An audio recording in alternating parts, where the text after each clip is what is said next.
most of our history, humans lived in harmony with nature. But we have shattered that balance, exploiting our planet for products and wealth, creating a climate catastrophe, driving species to extinction, and polluting our land, seas, and air. The wave of life is fraying. If it fails, we as a species will fail too. The science is clear, and time is running out. We must go from harming our planet to healing it. We must protect what we have and bring back what we lost to advance to a more sustainable future where everyone can thrive. Humanity has come together before to prevent environmental catastrophes. We have helped repair the ozone layer. We've restored millions of hectares of land and marine ecosystems, protecting thousands of species. And we've banned dangerous pollutants, saving countless lives. Let those victories be the torches that ignite more action and illuminate the path to a world in which we are once again at peace with nature. In the universe are billions of galaxies. In our galaxy are billions of planets. But there is only one Earth. Solo un planeta Tierra. 只有一个地球。 केवल एउटै पृथ्वी. Bara en jord. Dunia ni moja tu.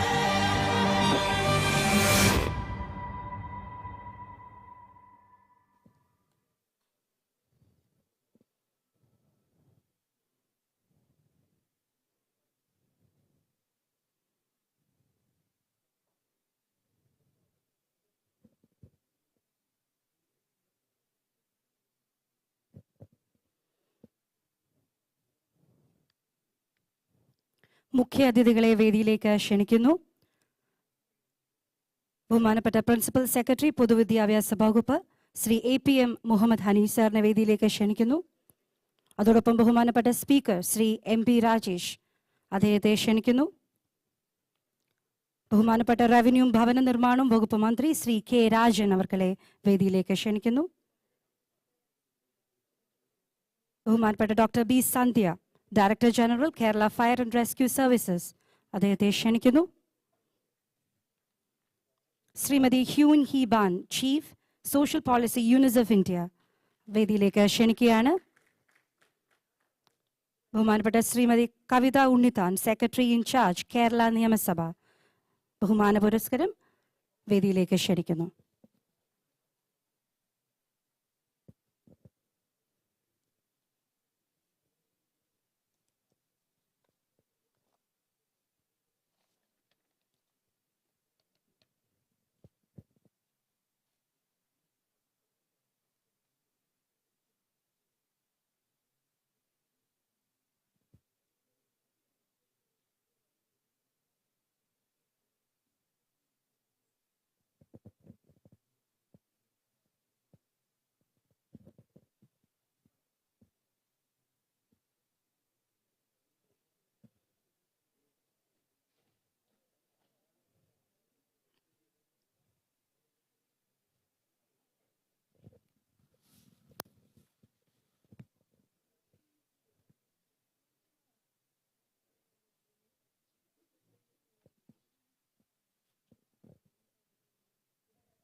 എല്ലാവർക്കും നമസ്കാരം.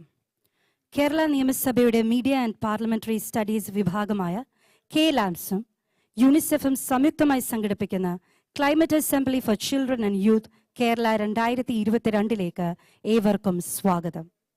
നാമ്പ് എന്നാണ് ഈ പരിപാടിയെ നാമകരണം ചെയ്തിരിക്കുന്നത്.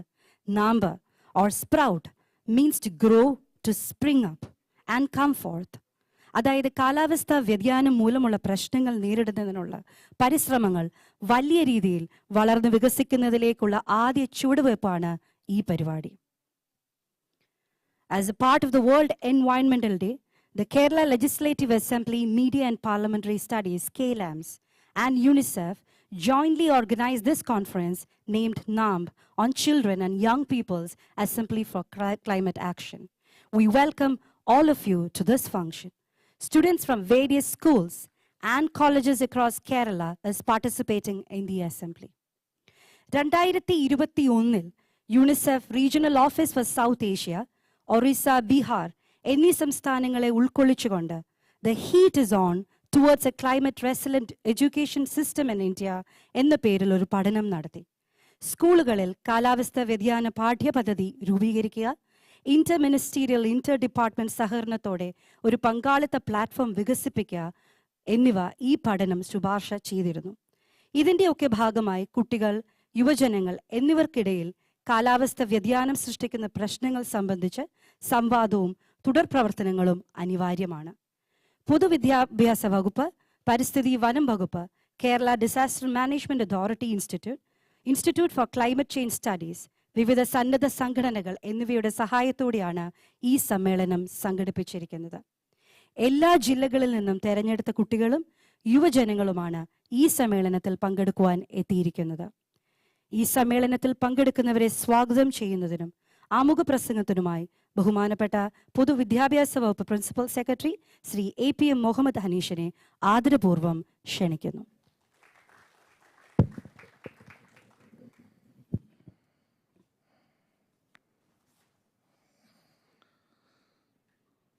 ആദരണീയനായ അധ്യക്ഷൻ, കേരള നിയമസഭയുടെ ബഹുമാന്യനായ സ്പീക്കർ ശ്രീ MB രാജേഷ്, ബഹുമാന്യനായ റവന്യൂ ഭവന നിർമ്മാണ വകുപ്പ് മന്ത്രി ശ്രീ K രാജൻ,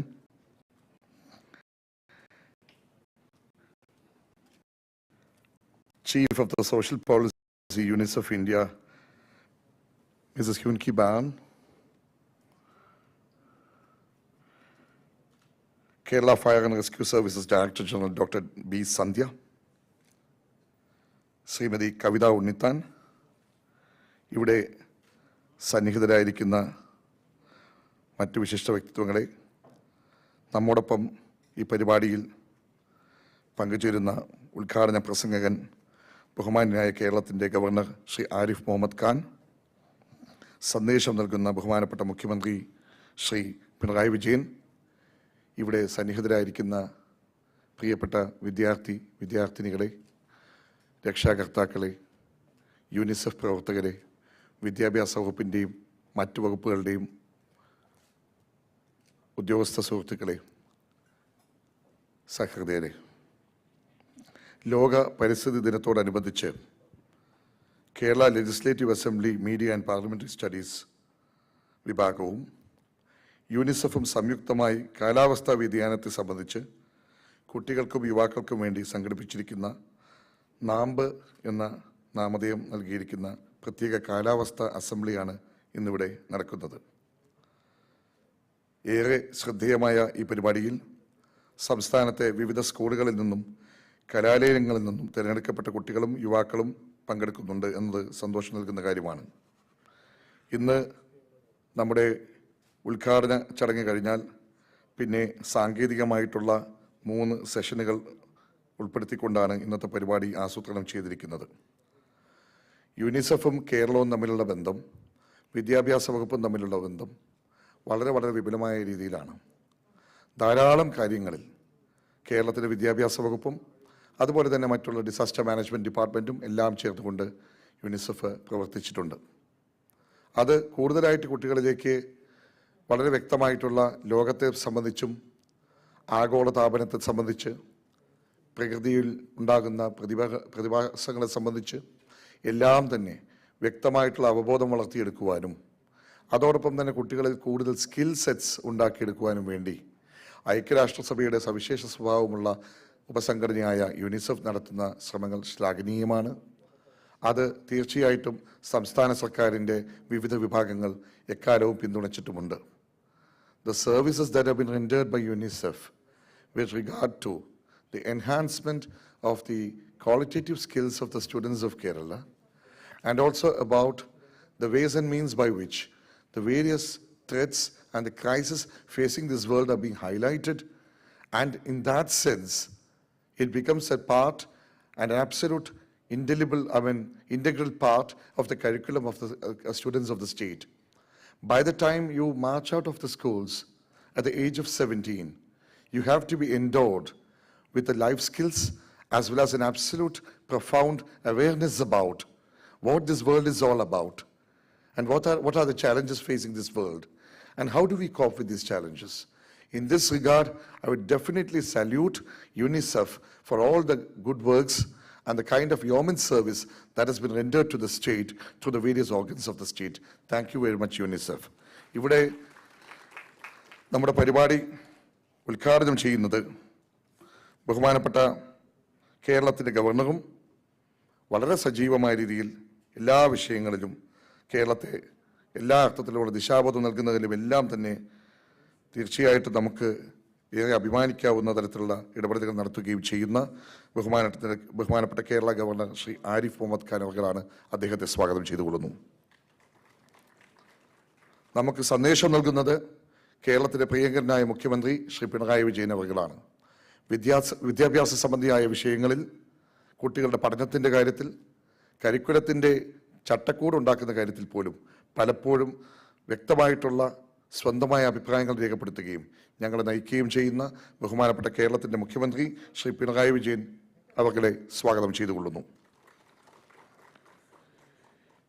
ബഹുമാനപ്പെട്ട സ്പീക്കർ, കേരള നിയമസഭാ speaker Shri M P Rajesh അവർകളാണ് ഇവിടെ ഈ പരിപാടി നടത്തുവാൻ വേണ്ടിയിട്ട് യുനിസെഫുമായി ചേർന്നുകൊണ്ട് ഇത്രയും മനോഹരമായിട്ടുള്ള വേദിയും അതുപോലുള്ള സൗകര്യങ്ങളും എല്ലാം ഒരുക്കി തന്നത്.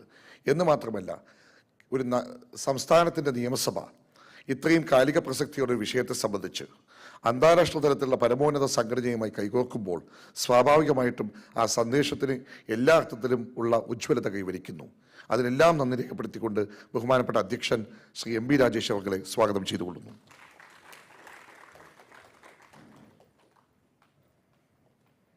ബഹുമാനപ്പെട്ട റവന്യൂ ഭവന നിർമ്മാണ വകുപ്പ് മന്ത്രി ശ്രീ കെ രാജൻ അവർ ഇവിടെ എത്തിയിട്ടുണ്ട്. അദ്ദേഹം പലപ്പോഴും ഈ ദുരന്ത നിവാരണവുമായി ബന്ധപ്പെട്ട് പ്രത്യേകിച്ചും എല്ലാം തന്നെ വളരെ മൗലികമായിട്ടുള്ള ആശയങ്ങളും വ്യക്തമായിട്ട് പ്രകൃതി സംരക്ഷണവുമായിട്ട് ബന്ധപ്പെട്ട് ഏറ്റവും വ്യക്തമായ നിലപാടുകൾ സ്വീകരിച്ചിട്ടുള്ള ഭരണാധികാരിയാണ്. അദ്ദേഹത്തെ സ്വാഗതം ചെയ്തുകൊള്ളുന്നു.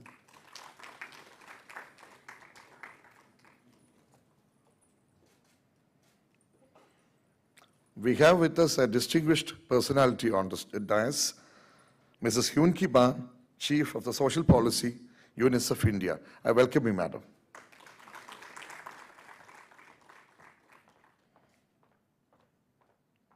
ഒരു ഇന്ത്യൻ പോലീസ് സർവീസിലെ സെലിബ്രേറ്റഡ് ഓഫീസർ എന്നതിനപ്പുറം എഴുത്തുകാരിയും കവയിത്രിയും സാംസ്കാരിക വ്യക്തിത്വവും എല്ലാമാണ് ഡോക്ടർ ബി സന്ധ്യ. മാഡവും ഞാനുമുള്ള ബന്ധമാകട്ടെ എൻ്റെ IAS-നോളം തന്നെ പഴക്കവുമുണ്ട് താനും. മാഡത്തെ വളരെ സ്നേഹത്തോടു കൂടി സ്വാഗതം ചെയ്തുകൊള്ളുന്നു.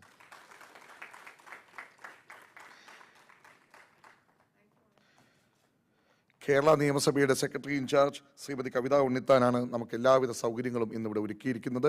എല്ലാ അർത്ഥത്തിലുമുള്ള നല്ല ഏറ്റവും വ്യക്തമായിട്ടുള്ള നിർദ്ദേശങ്ങളും നേതൃത്വവും നൽകിയ ശ്രീമതി കവിത ഉണ്ണിത്താനെ സ്വാഗതം ചെയ്തുകൊള്ളുന്നു.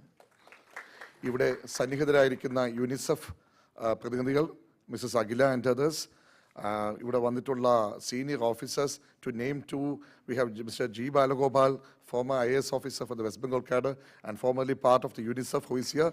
Welcome, sir. And we have the Chief Postmaster General, Madam, and the former Child Rights Commission Chairperson, Mrs. Shobha Koshi here. Welcome, Madam. And we have so many other dignitaries as well over here. അവരെല്ലാവരെയും സ്വാഗതം ചെയ്തുകൊള്ളുന്നു. ശേഖർ കുര്യാക്കോസ് അതുപോലെയുള്ള വ്യക്തിത്വങ്ങളെല്ലാം എത്തിയിട്ടുണ്ട്. In fact, after this session, we have quite a few technical sessions that are to follow. ഈ സാങ്കേതിക sessions എല്ലാം തന്നെ തീർച്ചയായിട്ടും വ്യക്തമായിട്ടുള്ള പ്രകാശം, വ്യക്തമായിട്ടുള്ള അവബോധം, ഉൾക്കാഴ്ച തീർച്ചയായിട്ടും വിദ്യാർത്ഥികളെ സംബന്ധിച്ച് പ്രദാനം ചെയ്യുവാനും അതുപോലെ തന്നെ കുഞ്ഞുങ്ങളെ സംബന്ധിച്ച് അവരുടെ വളരെ വ്യക്തമായിട്ടുള്ള അങ്ങേയറ്റം മൗലികമായിട്ടുള്ള അതല്ലെങ്കിൽ നൈസർഗികമായിട്ടുള്ള അഭിപ്രായങ്ങൾ രേഖപ്പെടുത്തുവാനും എല്ലാം ഇത് വേദിയാകട്ടെ എന്ന് ആശംസിച്ചുകൊണ്ട് എല്ലാവരെയും സ്വാഗതം ചെയ്തുകൊണ്ട് ഞാൻ വിരമിക്കുന്നു. നന്ദി, നമസ്കാരം. വളരെ നന്ദി സർ. അധ്യക്ഷ പ്രസംഗത്തിനായി ബഹുമാനപ്പെട്ട നിയമസഭാ സ്പീക്കർ ശ്രീ എം പി രാജേഷിനെ ആദരപൂർവ്വം ക്ഷണിക്കുന്നു.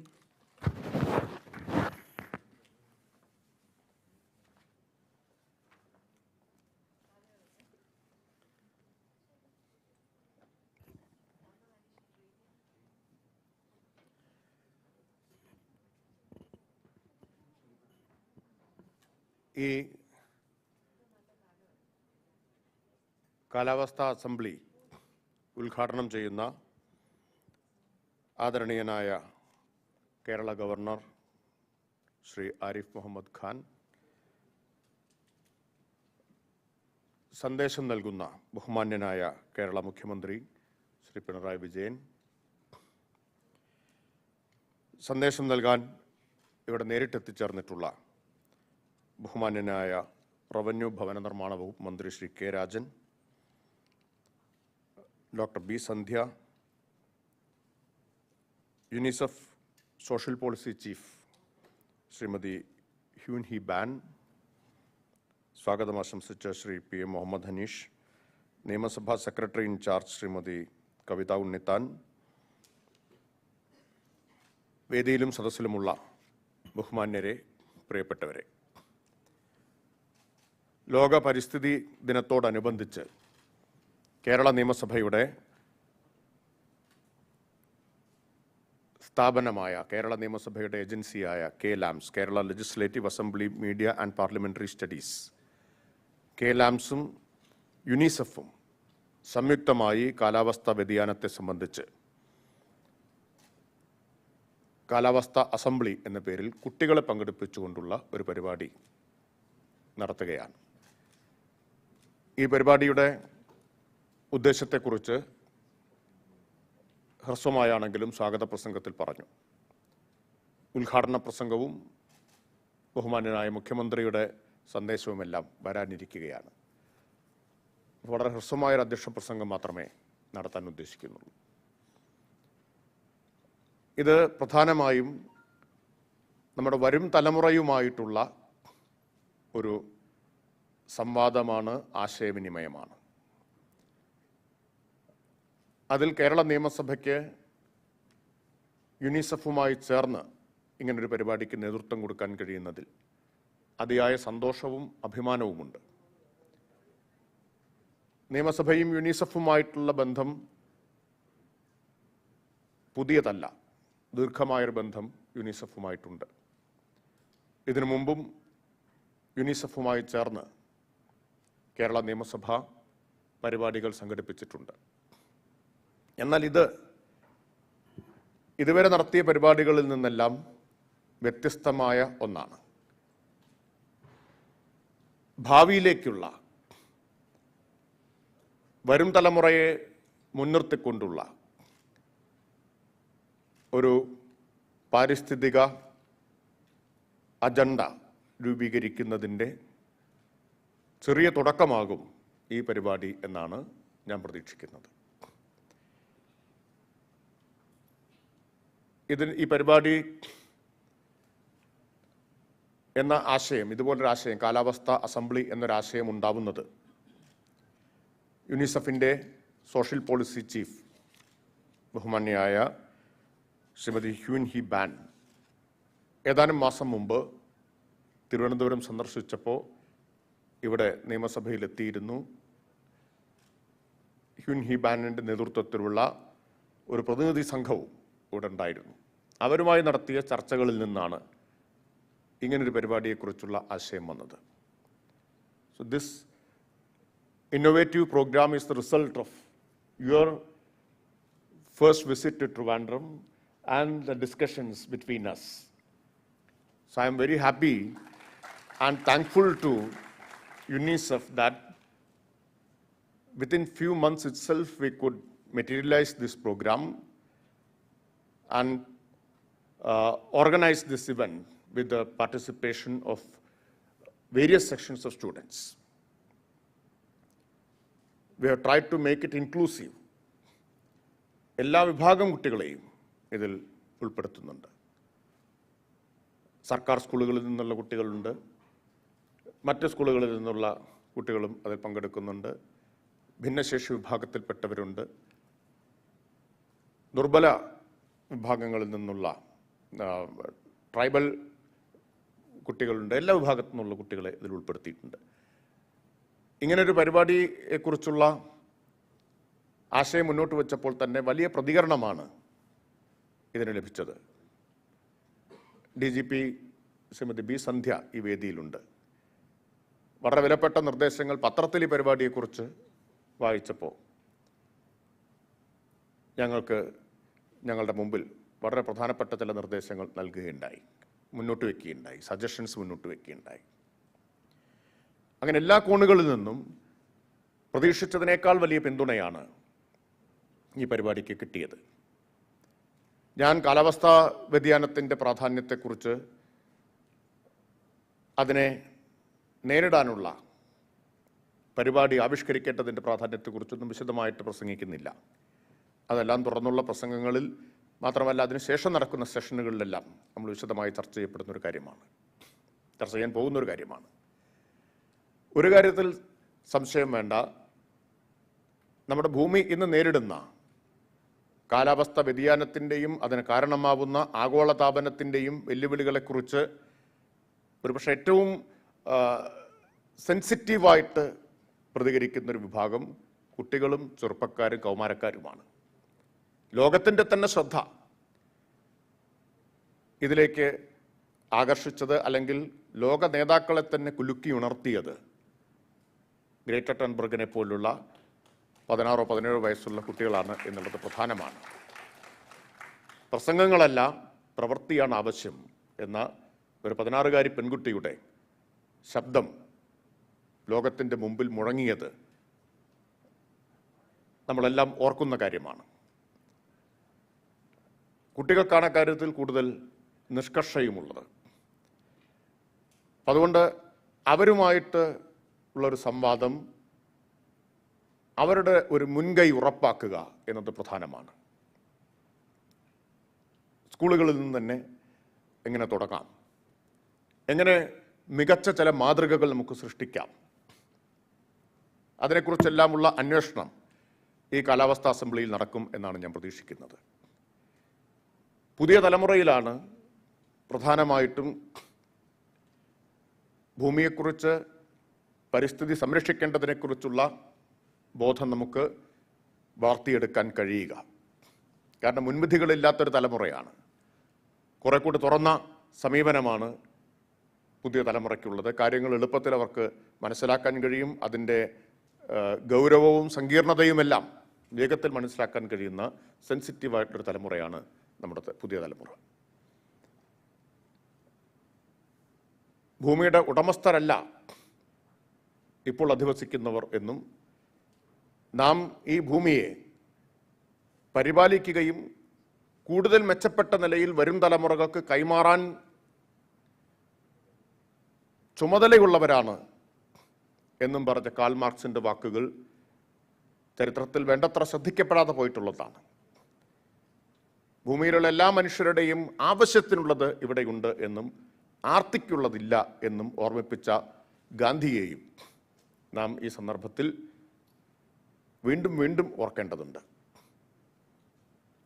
ഭൂമിക്കുമേൽ, പ്രകൃതിക്കുമേൽ, ഭൂമിക്കുമേൽ എന്നല്ല പ്രകൃതിക്കുമേൽ മനുഷ്യൻ നേടുന്ന വിജയങ്ങളെ ചൊല്ലി നാം അഹങ്കരിക്കരുത് എന്നും, ആ വിജയങ്ങളുടെ ആദ്യത്തെ ഫലം അനുകൂലമാകാമെങ്കിലും പിന്നീടുള്ള ഫലങ്ങൾ നമുക്ക് പ്രവചിക്കാൻ കഴിയാത്തതും ആദ്യം നേടിയ നേട്ടങ്ങളെ തന്നെ റദ്ദാക്കുന്നതുമായിരിക്കും എന്ന് മുന്നറിയിപ്പ് നൽകിയ ഫ്രെഡറിക് എംഗൽസിനെ പോലുള്ള ആളുകളെ ഓർമ്മിക്കേണ്ട സന്ദർഭം കൂടിയാണിത്. ഞാൻ പറഞ്ഞത്, കാലാവസ്ഥാ വ്യതിയാനം, പാരിസ്ഥിതിക സന്തുലനം തകർക്കുന്നത്, ഇതെല്ലാം എത്ര അപകടകരമാകുമെന്ന മുന്നറിയിപ്പുകൾ വളരെ നേരത്തെ ഉണ്ടായിട്ടുണ്ട്. എന്നാൽ ആ മുന്നറിയിപ്പുകൾ വേണ്ടത്ര ശ്രദ്ധിക്കപ്പെടാതെ പോവുകയാണ് ഉണ്ടായത്. ഇപ്പോൾ ഒരു സന്നിഗ്ധാവസ്ഥയിൽ ലോകം എത്തിച്ചേർന്നിരിക്കുന്നു. ആ സന്നിഗ്ധാവസ്ഥയിൽ ഇനി വൈകിക്കൂടാ എന്നൊരു തിരിച്ചറിവ് പൊതുവിൽ വളർന്നു വരുന്നുമുണ്ട്.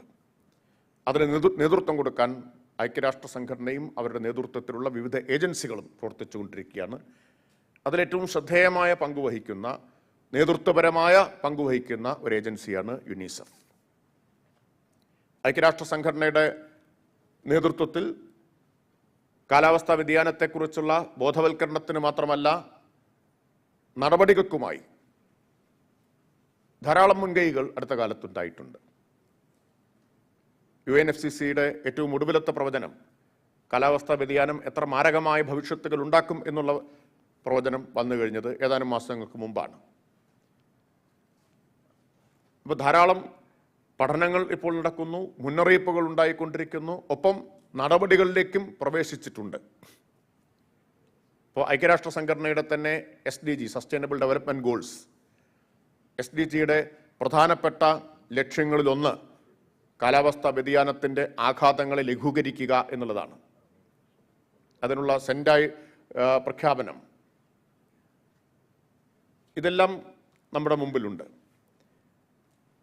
ഈ ആശയങ്ങൾ, പ്രഖ്യാപനങ്ങൾ, നടപടികൾ എല്ലാം നടപ്പിൽ വരുത്താൻ കഴിയണമെങ്കിൽ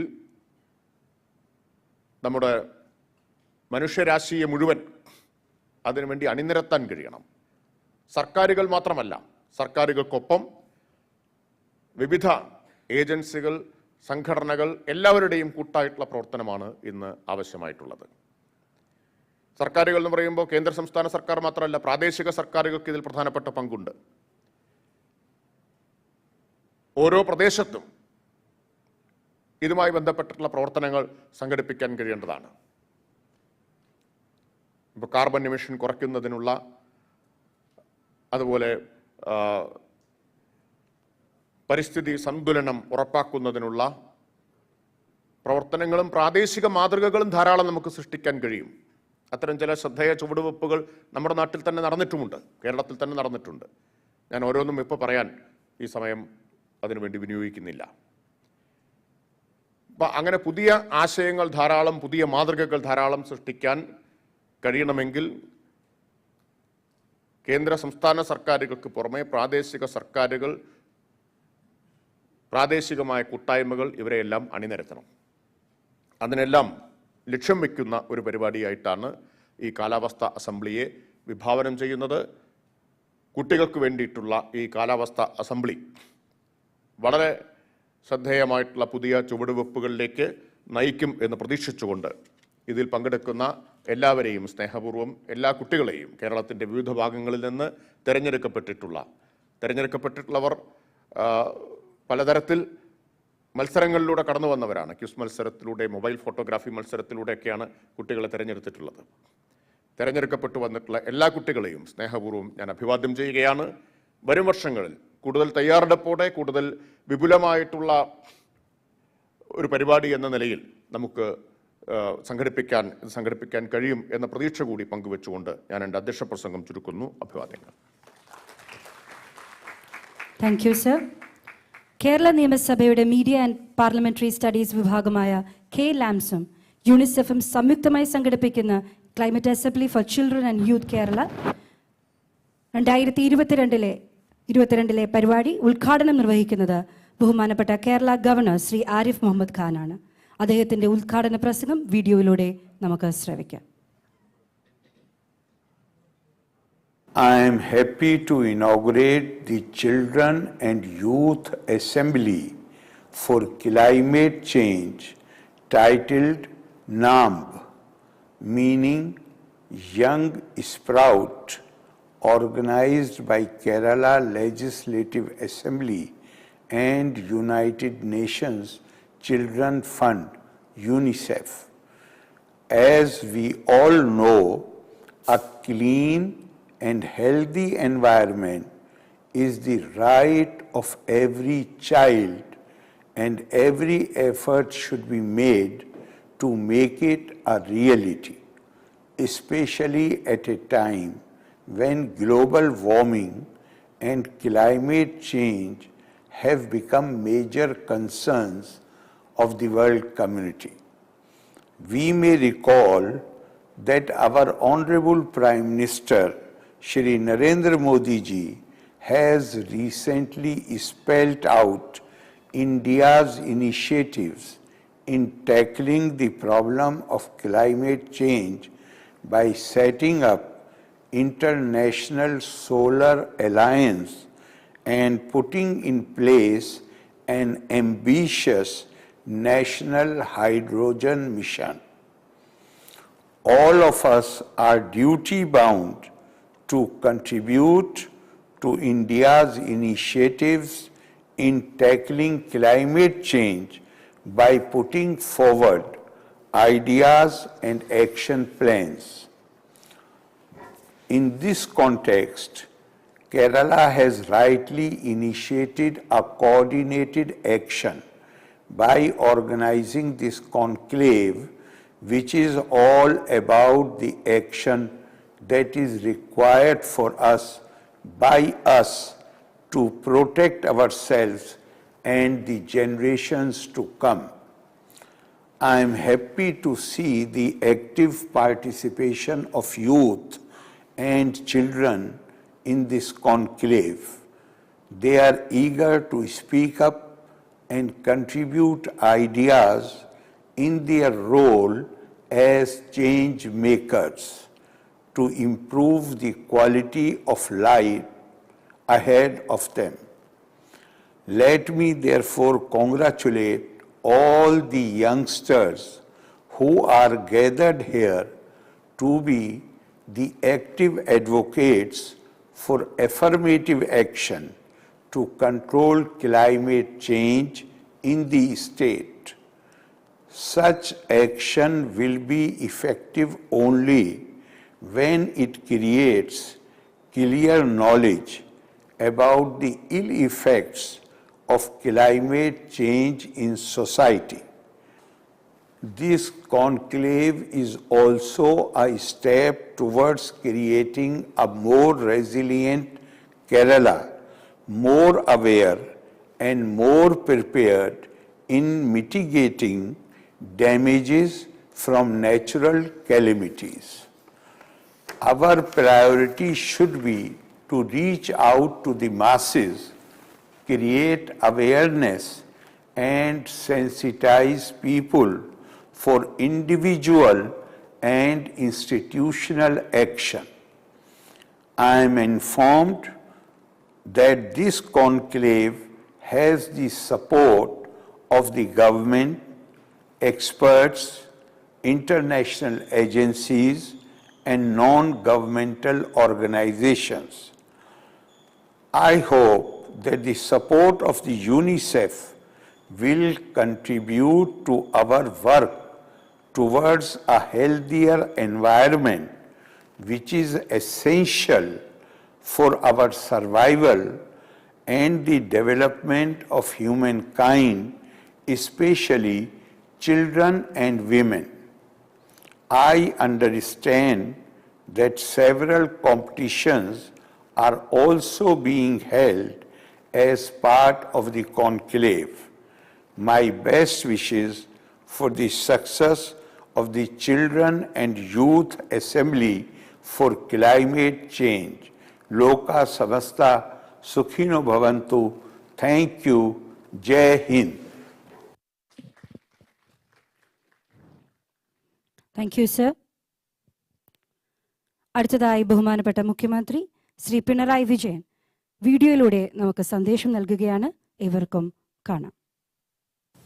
ലോക പരിസ്ഥിതി ദിനാചരണത്തിൻ്റെ ഭാഗമായി കേരള നിയമസഭയും യൂണിസെഫും ചേർന്ന് നാമ്പ് എന്ന പേരിൽ സംഘടിപ്പിച്ചിട്ടുള്ള ഈ കാലാവസ്ഥ അസംബ്ലിയിൽ പങ്കെടുത്തുകൊണ്ടിരിക്കുന്ന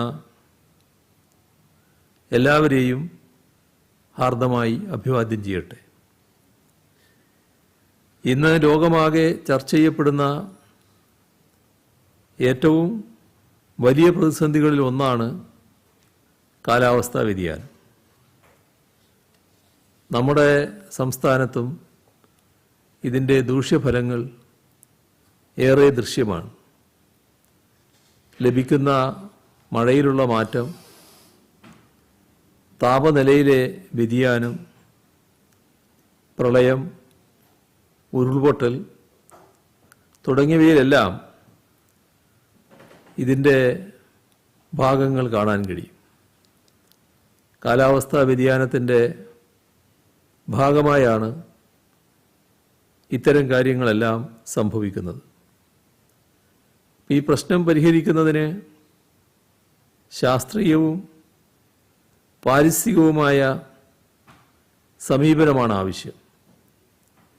ഈ കാഴ്ചപ്പാടോടെയാണ് നാമ്പ് സംഘടിപ്പിച്ചിട്ടുള്ളത്.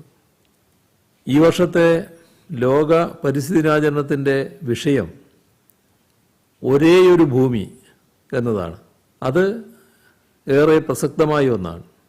ഈ ഭൂമി വരും തലമുറകൾക്കും ജീവിതയോഗ്യമായ നിലയിൽ തന്നെ കൈമാറേണ്ടതുണ്ട്. അത് നമ്മുടെ എല്ലാം സാമൂഹിക ഉത്തരവാദിത്തമാണ്. അതിനായി വ്യക്തികളെന്ന നിലയിലും പൊതുസമൂഹമെന്ന നിലയിലും ഈ മേഖലയിൽ ഗൗരവപൂർണമായ ഇടപെടലുകൾ നടത്തേണ്ടതുണ്ട്. ഇക്കാര്യത്തിൽ കുട്ടികൾക്കും യുവജനങ്ങൾക്കും വലിയ പങ്ക് വഹിക്കാനാവും. നിങ്ങൾ നടത്തുന്ന ഓരോ ചെറിയ പരിസ്ഥിതി സംരക്ഷണ ഇടപെടലുകളും വലിയ പ്രതിഫലനങ്ങളാകും സമൂഹത്തിൽ സൃഷ്ടിക്കുക. ഈ തിരിച്ചറിവോടെ പരിസ്ഥിതി സംരക്ഷണത്തിൻ്റെ മുന്നണി പോരാളികളായി മാറാൻ നിങ്ങൾക്ക് കഴിയണം. കുട്ടികൾക്കും യുവജനങ്ങൾക്കുമിടയിൽ കാലാവസ്ഥാ വ്യതിയാനം സംബന്ധിച്ച അറിവ് വ്യാപിപ്പിക്കുന്നതിനും കാലാവസ്ഥാ മാറ്റത്തോട് ചേർന്നു പോകുന്ന നവവികസന സാധ്യതകളിൽ അവരുടെ പങ്ക് ഉറപ്പുവരുത്തുന്നതിനും ഈ കാലാവസ്ഥാ അസംബ്ലി സഹായകമാകും എന്ന് പ്രതീക്ഷിക്കുന്നു. ഈ പരിപാടി വിഭാവനം ചെയ്യുന്ന ലക്ഷ്യങ്ങൾ കൈവരിക്കട്ടെ എന്ന് ആശംസിക്കുന്നു.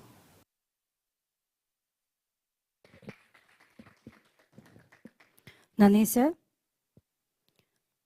സന്ദേശം നൽകുന്നതിനായി ബഹുമാനപ്പെട്ട റവന്യൂ ഭവന നിർമ്മാണ വകുപ്പ് മന്ത്രി ശ്രീ കെ രാജനെ ബഹുമാനപൂർവ്വം വേദിയിലേക്ക് ക്ഷണിക്കുന്നു. നാമ്പ് എന്ന പേരിൽ യൂണിസെഫും കേരള നിയമസഭയുടെ ഭാഗമായിട്ടുള്ള Kerala legislative assembly media and parliamentary സ്റ്റഡീസും സംയുക്തമായി സംഘടിപ്പിക്കുന്ന മഹനീയമായിട്ടുള്ള ഈ പ്രസ്ഥാനത്തിൻ്റെ അധ്യക്ഷൻ ബഹുമാനപ്പെട്ട കേരളത്തിൻ്റെ speaker Shri M P Rajesh, ഈ ചടങ്ങ് വീഡിയോ സന്ദേശത്തിലൂടെ ഔപചാരികമായി ഉദ്ഘാടനം ചെയ്ത ബഹുമാനപ്പെട്ട കേരളത്തിൻ്റെ ഗവർണർ ശ്രീ ആരിഫ് മുഹമ്മദ് ഖാൻ, ചുരുങ്ങിയ വാക്കുകളിൽ ഏറ്റവും ഫലപ്രദമായ സന്ദേശം ഈ സമൂഹത്തിൻ്റെ മുമ്പിൽ അവതരിപ്പിച്ച ആദരണീയനായ കേരളത്തിൻ്റെ മുഖ്യമന്ത്രി ശ്രീ പിണറായി വിജയൻ, ഈ ചടങ്ങിൽ പങ്കെടുക്കുന്ന കേരള ഫയർ ആൻഡ് റെസ്ക്യൂ സർവീസിൻ്റെ director general doctor B Sandhya, UNICEF ഇന്ത്യയുടെ സോഷ്യൽ പോളിസിയുടെ chief Shrimati Hyun Hee Ban, ചടങ്ങിന് സ്വാഗതം ആശംസിച്ച പൊതുവിദ്യാഭ്യാസ വകുപ്പിൻ്റെ principal secretary Shri APM Muhammad Anish, Shrimati Kavitha Unnithan, പ്രിയപ്പെട്ട സഹോദരന്മാരെ, കൊച്ചുകൂട്ടുകാരെ, സുഹൃത്തുക്കളെ, സുദീർഘമായിട്ടുള്ള ഒരു സംസാരത്തിൻ്റെ ആവശ്യകതയില്ല എന്നെനിക്കറിയാം.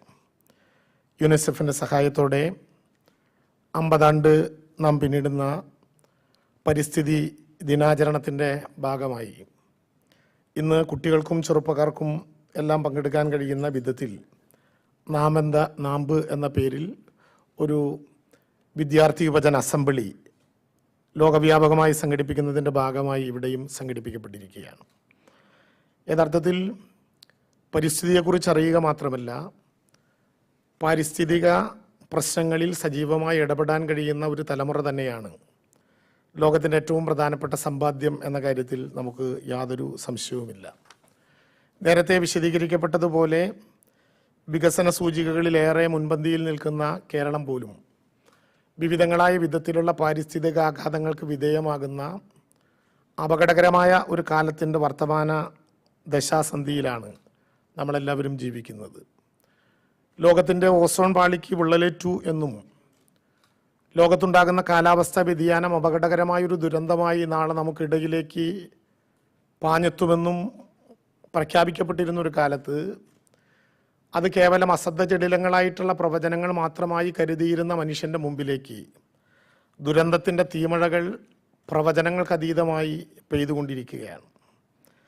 ഞാൻ നേരത്തെ ശേഖർ കുര്യാക്കോസും കൂടി സംസാരിക്കുമ്പോൾ ഞങ്ങൾ പറയുകയായിരുന്നു, വളരെ ഫലപ്രദമായ വിധത്തിൽ കേരളത്തിൻ്റെ ദുരന്ത നിവാരണത്തിനും ദുരന്ത ലഘൂകരണത്തിനുമുള്ള പ്രവർത്തനങ്ങൾക്ക് KSTMA ഉൾപ്പെടെയുള്ള പ്രസ്ഥാനങ്ങളും ഗവൺമെൻറ്റും നേതൃത്വം നൽകുമ്പോഴും പ്രവചനാതീതമായ വിധത്തിൽ കേരളത്തിൻ്റെ കാലാവസ്ഥ മാറിക്കൊണ്ടിരിക്കുന്ന അപകടകരമായ ഒരു സാഹചര്യം നമ്മുടെ മുമ്പിലുണ്ട്.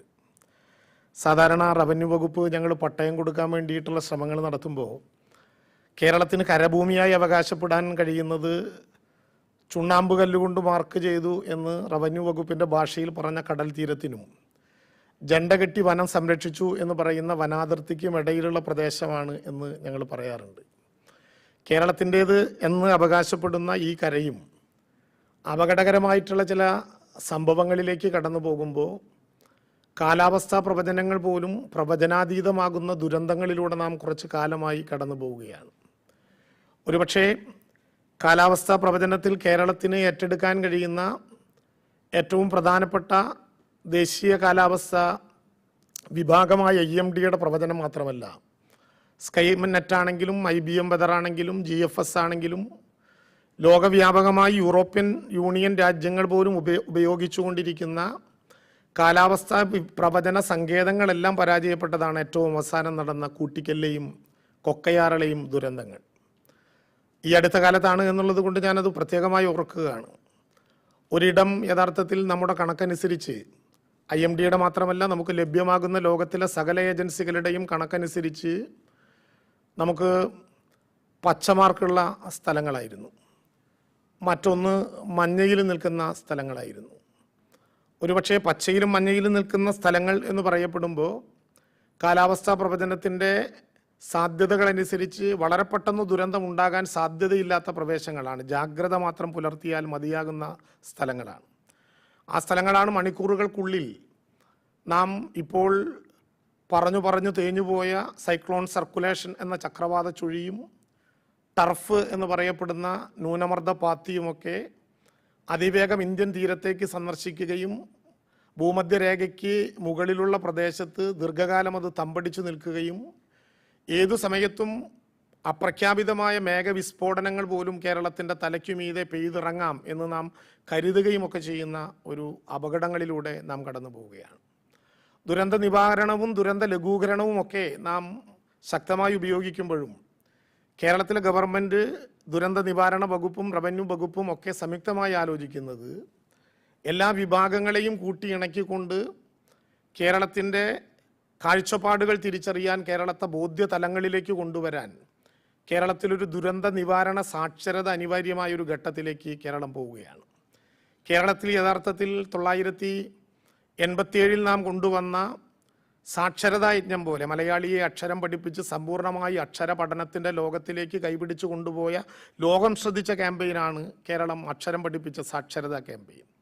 മലയാളിക്ക് അക്ഷരം പഠിപ്പിച്ച് ലോകത്തിൻ്റെ നെറുകയിലേക്ക് അതിൻ്റെ സംസ്കാരത്തെ മലയാളി ഉയർത്തിപ്പിടിച്ചതുപോലെ തന്നെ ഒരു ദുരന്ത നിവാരണ സാക്ഷരത എല്ലാ വിഭാഗം വകുപ്പുകളെയും കൂട്ടിയോജിപ്പിച്ചുകൊണ്ട് വിദ്യാഭ്യാസ പഠനത്തിൻ്റെ ഭാഗമായി മാറ്റി, കേവലം ഒരു പേജല്ല, ഒരു അധ്യായമല്ല, ജീവിതത്തിൽ പകർത്താൻ കഴിയേണ്ട ക്രാഫ്റ്റും ഡ്രില്ലും ഡ്രോയിങ്ങും ഒക്കെ പണ്ട് നാം പഠിച്ചതുപോലെ ഒരു മണിക്കൂർ തന്നെ പൊതുവിദ്യാഭ്യാസ ഡയറക്ടർ കൂടി പങ്കെടുത്തൊരു യോഗമായതുകൊണ്ട് ഞാൻ ശ്രദ്ധയിൽപ്പെടുത്തിയതാണ്. ഒരു ആഴ്ചയിലൊരു മണിക്കൂർ തന്നെ ദുരന്ത നിവാരണത്തെക്കുറിച്ച് കുട്ടികളെ ബോധ്യപ്പെടുത്താൻ കഴിയുന്ന വലിയൊരു ക്യാമ്പയിനിലേക്ക് യഥാർത്ഥത്തിൽ കേരളം പോകേണ്ട അനിവാര്യമായ ചില യാഥാർത്ഥ്യങ്ങളുണ്ട്.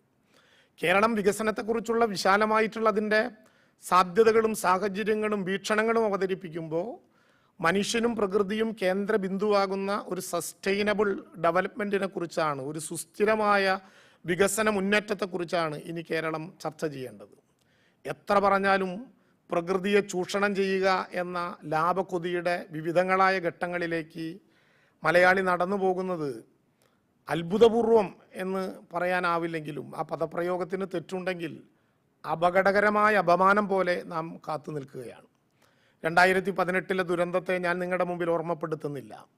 പുഴ വഴിമാറി ഒഴുകുകയും കായലും കടലും ഒക്കെ നിറഞ്ഞു തുളുമ്പി കടൽ വെള്ളം പോലും എടുക്കാത്ത വിധത്തിൽ റിജക്റ്റ് ചെയ്യപ്പെടുകയും നനഞ്ഞു കുതിർന്ന മണ്ണാകെ ഇടിഞ്ഞുപോയി ഉരുൾപൊട്ടലും മണ്ണിടിച്ചിലും സംഭവങ്ങളായി മാറുകയും ചെയ്ത 2018 ഭീകരമായ ദുരന്തം പണ്ഡിതനും പാമരനുമില്ലാത്തതുപോലെ ധനികനും ദരിദ്രനുമില്ലാത്തതുപോലെ കൂടുവെക്കാവുന്നിടത്തെല്ലാം കൂടുവെച്ച് മലയാളി സാമൂഹ്യ ജീവിതത്തിൽ എങ്ങനെ കൈകോർത്ത് മുന്നോട്ട് പോകണമെന്നതിനെക്കുറിച്ച് ദീർഘമായ കാലത്തിന് ശേഷം വീണ്ടും ഒരുമിച്ചിരുന്നു പഠിച്ച ജീവിതത്തിലെ മറക്കാനാവാത്ത ഒരു പ്രകൃതി ദുരന്തമായിരുന്നു 2018 നാം കണ്ടത്.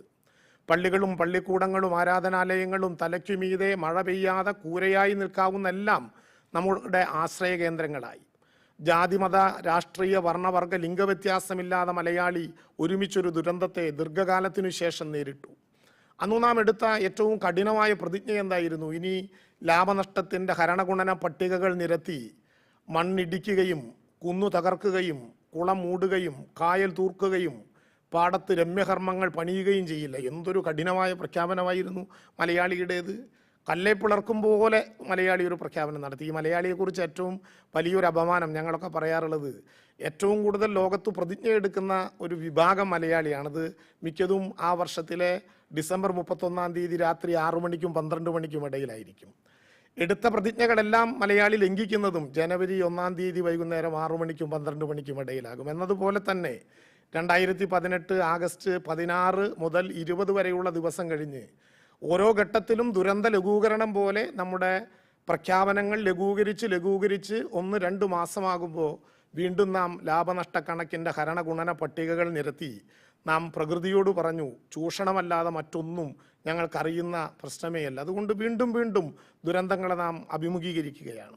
ഇവിടെ തീർച്ചയായും നേരത്തെ നാം പ്രഖ്യാപിച്ചതുപോലെ പറഞ്ഞതുപോലെ പുതിയ കുട്ടികൾക്കകത്ത് സമൂഹത്തിൽ എങ്ങനെയാണ് ഈ ദുരന്തങ്ങൾ ഉണ്ടാകുന്നത് എന്ന അവബോധം സൃഷ്ടിക്കുക മാത്രമല്ല, ദുരന്തങ്ങളിലേക്ക് പോകാതിരിക്കാനുള്ള ചൂണ്ടിവിരലായി നമ്മുടെ പൊതുസമൂഹം മാറേണ്ടതുണ്ട്. അത് പഠിപ്പിക്കലാണ് നമ്മുടെ കുട്ടികളുടെ മനസ്സിൽ നടത്താവുന്ന ഏറ്റവും പ്രധാനപ്പെട്ട പ്രയത്നം. ഞാൻ അവസാനിപ്പിക്കുകയാണ്. ഞങ്ങൾ കഴിഞ്ഞ നിയമസഭാ കാലയളവിൽ MLAമാർ യുവജന സമിതിയുടെ അംഗങ്ങളായി രാജ്യത്തിൻ്റെ വിവിധങ്ങളായ മേഖലകളിൽ പല പഠനത്തിന് പോയി. TV രാജേഷിൻ്റെ നേതൃത്വത്തിൽ ഞങ്ങളുടെ യുവജന സംഘടനാ പ്രതിനിധികൾ ഭോപ്പാലിൽ എത്തി. മധ്യപ്രദേശിൽ കുറച്ച് സമയം ബാക്കി കിട്ടിയപ്പോൾ ഞങ്ങളുടെ എല്ലാ റൂമിൽ അവിടുത്തെ ടൂറിസം ഡെവലപ്മെൻറ്റ് കോർപ്പറേഷൻ പോകാൻ സാധ്യതയുള്ള സ്ഥലങ്ങളുടെ ഒരു മാപ്പുമായി വന്നു.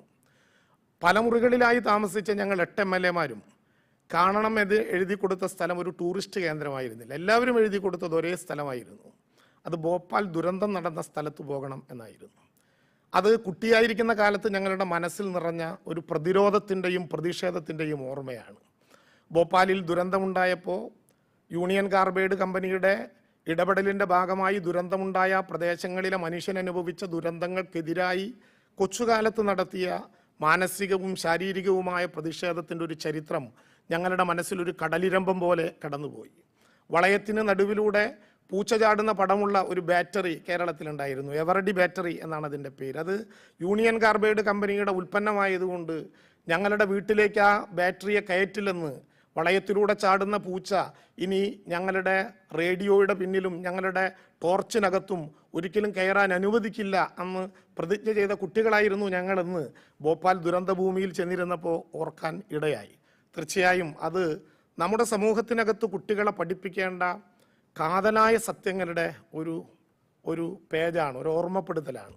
ബീസന്തി പണ്ട് എഴുതിയിട്ടുണ്ട്, ഭൂമിയിൽ സത്യം പറഞ്ഞാൽ നാവ് 4 പിളരും. 4 പിളർന്ന നാവ് 4 സത്യങ്ങളായി വീണ്ടും ആവർത്തിക്കാൻ കഴിയുന്ന വിധത്തിൽ മൂർച്ചയോടെ നമുക്ക് മുന്നോട്ട് കൊണ്ടുപോകണം. തീർച്ചയായും ആ വരികൾ പറഞ്ഞതുപോലെ, ഞാൻ സന്ധ്യവേദിയിൽ കണ്ടപ്പോൾ അറിയാതെ ഓർത്തു പോയതാണ്, ആ വരികൾ പറഞ്ഞതുപോലെ നഗ്നനായ അച്ഛൻ്റെ ഒക്കത്തിരുന്ന് രാജാവ് നഗ്നനാണെന്ന് വിളിച്ചു പറഞ്ഞ കുട്ടിയെപ്പോലെ സമൂഹത്തിൽ ഭൂമി പിളർക്കാനും ഭൂമി ഇടിക്കാനും കല്ലും മലകളും ലാഭനഷ്ടക്കണക്കുകളുടെ ഹരണഗുണന പട്ടികകളിൽ ചേർത്ത് വയ്ക്കാനും ശ്രമിക്കുന്നവരോട് വിരൽ ചൂണ്ടി ഇത് അനീതിയാണ് എന്ന് പറയാൻ കഴിയുന്ന ഒരു പുതിയ കാലത്തെ സൃഷ്ടിക്കുകയാണ്. ദുരന്തം വരുമ്പോൾ ലഘൂകരിക്കാനും ദുരന്തം നിവാരണം നടത്താനും നാം കുട്ടികളെ പഠിപ്പിക്കുന്നതിനേക്കാൾ ഏറ്റവും പ്രധാനപ്പെട്ട കാര്യം. 2050 കേരളം കാർബൺ ന്യൂട്രീനാകും എന്ന അഭിമാനത്തോടെ നാം അവകാശപ്പെടുകയാണ്. സ്വാഭാവികമായും നേരത്തെ ഞാനതാ പറഞ്ഞത്, ശേഖർ കുര്യാക്കോസ് പറയുകയായിരുന്നു, കാർബൺ ന്യൂട്രീനായി മാറുമ്പോൾ നമുക്ക് യഥാർത്ഥത്തിൽ കാലാവസ്ഥാ വ്യതിയാനവുമായി ബന്ധപ്പെട്ടൊരു സമ്പദ്ഘടനയെ തന്നെ കേരളത്തിൽ വളർത്തിയെടുക്കാനാകും. അത് കാർബൺ ഓഡിറ്റിങ്ങും കാർബൺ ട്രേഡിങ്ങും കാർബൺ എക്കണോമിയും ഒക്കെയായി ബന്ധപ്പെട്ട് നാം ഇപ്പോൾ ഉയർത്തിപ്പിടിക്കുന്ന നോളേജ് എക്കണോമിയുടെ ഭാഗമായി നമുക്കത് ഉയർത്തിപ്പിടിക്കാനും കഴിയും. പക്ഷേ സമീപ ഭൂതകാലത്തെ നാം തിരിച്ചറിഞ്ഞുകൊണ്ട് വർത്തമാനകാല ജീവിതത്തിൽ സ്ഥായിയായി പോവുകയും ഭാവി കാലത്തേക്ക് ചിലത് കരുതി വയ്ക്കാൻ പുതിയ തലമുറയ്ക്ക് അവസരം കൊടുക്കുകയും ചെയ്യാൻ അതികഠിനമായ അവബോധം സൃഷ്ടിക്കുകയും അതിൻ്റെ നിവാരണ പ്രവർത്തനങ്ങൾക്ക് നേതൃത്വം നൽകുകയും ചെയ്യണം. മറ്റേത് സമൂഹത്തെയും പോലെ വീട്ടിൽ നിന്ന് പുറത്തിറങ്ങുന്ന കുട്ടികൾക്ക് ദിനാന്തരീക്ഷത്തെക്കുറിച്ചും ഭാവിയിൽ നടക്കാൻ പോകുന്ന അന്തരീക്ഷത്തിൻ്റെ സാധ്യതകളെക്കുറിച്ചും പ്രവചനം നടത്താൻ കഴിയുന്ന വിധത്തിൽ നമ്മുടെ ഏജൻസികളെയും നമ്മുടെ സംവിധാനങ്ങളെയും ശക്തിപ്പെടുത്തുക. പണ്ടാളുകൾ കളിയാക്കി പറയാറുണ്ട്, എൻ്റെയൊക്കെ ചെറുപ്പകാലത്ത് ഇന്ന് മഴ പെയ്യാൻ സാധ്യതയുണ്ട് എന്ന് ആകാശവാണിയിലൂടെ പറഞ്ഞതുകൊണ്ട് ഇന്ന് കുടയെടുക്കാതെ പോകാം. അതൊരു കളിയാക്കലായിരുന്നു, കാലാവസ്ഥ പ്രവചനത്തെക്കുറിച്ചൊരു കളിയാക്കലായിരുന്നു. ഇത്തവണ തൃശ്ശൂരിൽ 10-ാം തീയതി 11-ാം തീയതി രാവിലെ വെടിക്കെട്ട് നടത്താൻ പറ്റാതെ ഇനി എന്ന് വെടിക്കെട്ട് നടത്തും എന്നന്വേഷിച്ച് ഞങ്ങൾ പോയപ്പോൾ അവസാനം ഒരു ദിവസം തീരുമാനിച്ചിട്ട് ഞാനും തൃശ്ശൂരിലെ കളക്ടർ ഹരിതയും കൂടി നമ്മുടെ ശേഖർ കുര്യാക്കോസിനെ വിളിച്ചു. വൈകുന്നേരം പൊട്ടിക്കാൻ തീരുമാനിച്ച പടക്കാണ്. അപ്പോൾ ശേഖർ പറഞ്ഞു 3 മണിക്ക് കൃത്യമായി മഴ പെയ്യും, അപ്പോൾ അതുകൊണ്ട് ഉച്ചയ്ക്ക് തന്നെ പൊട്ടിച്ചാൽ കുഴപ്പമില്ല. തൃശ്ശൂരിലെ SP ആയിരുന്നു നേരത്തെ സന്ധ്യ. ഹനീഷ് കുമാർ എറണാകുളത്തെ കളക്ടറാണെങ്കിലും തൃശ്ശൂരുമായി ഏറ്റവും അടുത്ത ബന്ധമുണ്ട്. ബഹുമാനപ്പെട്ട സ്പീക്കറാണെങ്കിൽ ഞങ്ങളുടെയൊക്കെ നാട്ടുകാരനാണ്. അപ്പോൾ രാത്രി പൊട്ടിക്കാൻ വെച്ചിരിക്കുന്ന പടക്കം പകല് പൊട്ടിക്കാൻ തീരുമാനിച്ചാൽ തൃശ്ശൂർക്കാർക്ക് പ്രതിഷേധം ഉണ്ടാകും. പക്ഷെ ഞാൻ അവരോട് ധൈര്യമായിട്ട് പറഞ്ഞു 3 മണിക്ക് മഴ പെയ്യും, അതുകൊണ്ട് നമുക്ക് ഉച്ചയ്ക്ക് 1:30 തന്നെ പൊട്ടിക്കാം. 1:30 പൊട്ടിത്തീർന്ന് 2:55 ഭാഗ്യത്തിന് അവസാനിച്ചു. കൃത്യം 3 മണിക്ക് മഴ പെയ്തു. നമ്മുടെ പ്രവചനങ്ങൾ അസ്ഥാനത്താകുന്നില്ല, പക്ഷേ പ്രവചനങ്ങൾക്കതീതമായ ഒരു സ്ഥിതി നമ്മുടെ സമൂഹത്തിൽ സൃഷ്ടിക്കപ്പെടാവുന്ന വിധത്തിൽ നാം നമ്മുടെ സമൂഹത്തെ മാറ്റിക്കൊണ്ടിരിക്കുകയാണ്. ഒരേ ഒരു ഭൂമി എന്ന സങ്കല്പത്തിലേക്ക് നാം വിരൽ ചൂണ്ടുമ്പോൾ നമ്മളൊന്നേ ഉള്ളൂ, നമ്മുടെ ഭൂമിയും ഒന്നേ ഉള്ളൂ എന്ന തിരിച്ചറിവോടെ നമ്മുടെ പ്രിയപ്പെട്ട ഭൂമിയെ സംരക്ഷിക്കാനുള്ള പ്രവർത്തനങ്ങളിൽ നാം എല്ലാവരും പങ്കാളിയാകണം എന്ന വിശാലമായിട്ടുള്ളൊരു കാഴ്ചപ്പാട് ലോകത്തിൻ്റെ മുമ്പിൽ അവതരിപ്പിക്കാനുണ്ട്. ഞാൻ ജനിക്കുന്നതിന് മുമ്പ് 1972 ഈ ജൂൺ 5 എന്ന പ്രഖ്യാപനം ആദ്യമായി നമ്മുടെ ലോകത്ത് സ്റ്റോക്ക്ഹോം കൺവെൻഷന് ശേഷം പ്രഖ്യാപിക്കപ്പെട്ടത്. 50 വർഷം പിന്നിടുകയാണ്. പരിസ്ഥിതി ദിനാചരണത്തെക്കുറിച്ചുള്ള നമ്മുടെ ധാരണ ഒരു ചെടി നട്ടാൽ തീരാവുന്നതേ ഉള്ളൂ പരിസ്ഥിതി ദിനാചരണം എന്നാണ്. ഞാൻ പലപ്പോഴും പറയാറുണ്ട്, 1972 ഡിസംബർ മാസത്തിൽ 73 ജൂൺ 5 മുതൽ ആരംഭിക്കാൻ തീരുമാനിച്ച പരിസ്ഥിതി ദിനാചരണത്തെക്കുറിച്ച് പ്രഖ്യാപിച്ച അന്നു മുതൽ കേരളത്തിൽ നട്ട ചെടികളെല്ലാം മരങ്ങളായി മാറുമെങ്കിൽ കേരളം ഒരു കൊടുങ്കാടായി മാറിയനെ അക്ഷരാർത്ഥത്തിൽ. അങ്ങനെ മാറാത്തത് പരിസ്ഥിതി ദിനാചരണം നാം ജൂൺ 5 മാത്രം അവസാനിപ്പിക്കുന്നു എന്നുള്ളത് കൊണ്ടാണ്. ജൂൺ 5 ആരംഭിച്ച് പിന്നത്തെ ജൂൺ 4 വരെ തുടരേണ്ട ഒന്നാണ് യഥാർത്ഥത്തിൽ ദിനാചരണത്തിൻ്റെ സാമൂഹിക പ്രത്യേകത എന്ന തിരിച്ചറിവോടെ ഈ വിഷയത്തിൽ ഇടപെടാൻ നമുക്ക് കഴിയണം എന്ന് നിങ്ങളോട് എല്ലാവരോടും സവിനയം അഭ്യർത്ഥിച്ചുകൊണ്ട് ഞാൻ എൻ്റെ വാക്കുകൾ ചുരുക്കുന്നു. നമസ്കാരം. വളരെ നന്ദി സർ.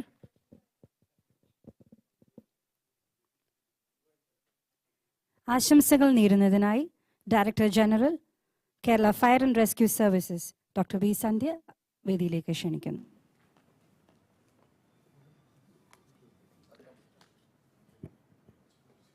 ഈ യോഗത്തിൻ്റെ ആദരണീയനായ അധ്യക്ഷൻ ശ്രീ MP രാജേഷ്, ബഹുമാനപ്പെട്ട സ്പീക്കർ കേരള നിയമസഭ, ഉദ്ഘാടന പ്രസംഗം നിർവഹിച്ച ആദരണീയനായ കേരള ഗവർണർ ശ്രീ ആരിഫ് മുഹമ്മദ് ഖാൻ, സന്ദേശം നൽകിയ ബഹുമാനപ്പെട്ട മുഖ്യമന്ത്രി ശ്രീ പിണറായി വിജയൻ, സന്ദേശം നൽകിയ ആദരണീയനായ നമ്മുടെ റവന്യൂ ഭവന നിർമ്മാണ വകുപ്പ് മന്ത്രി Shri K. Rajan,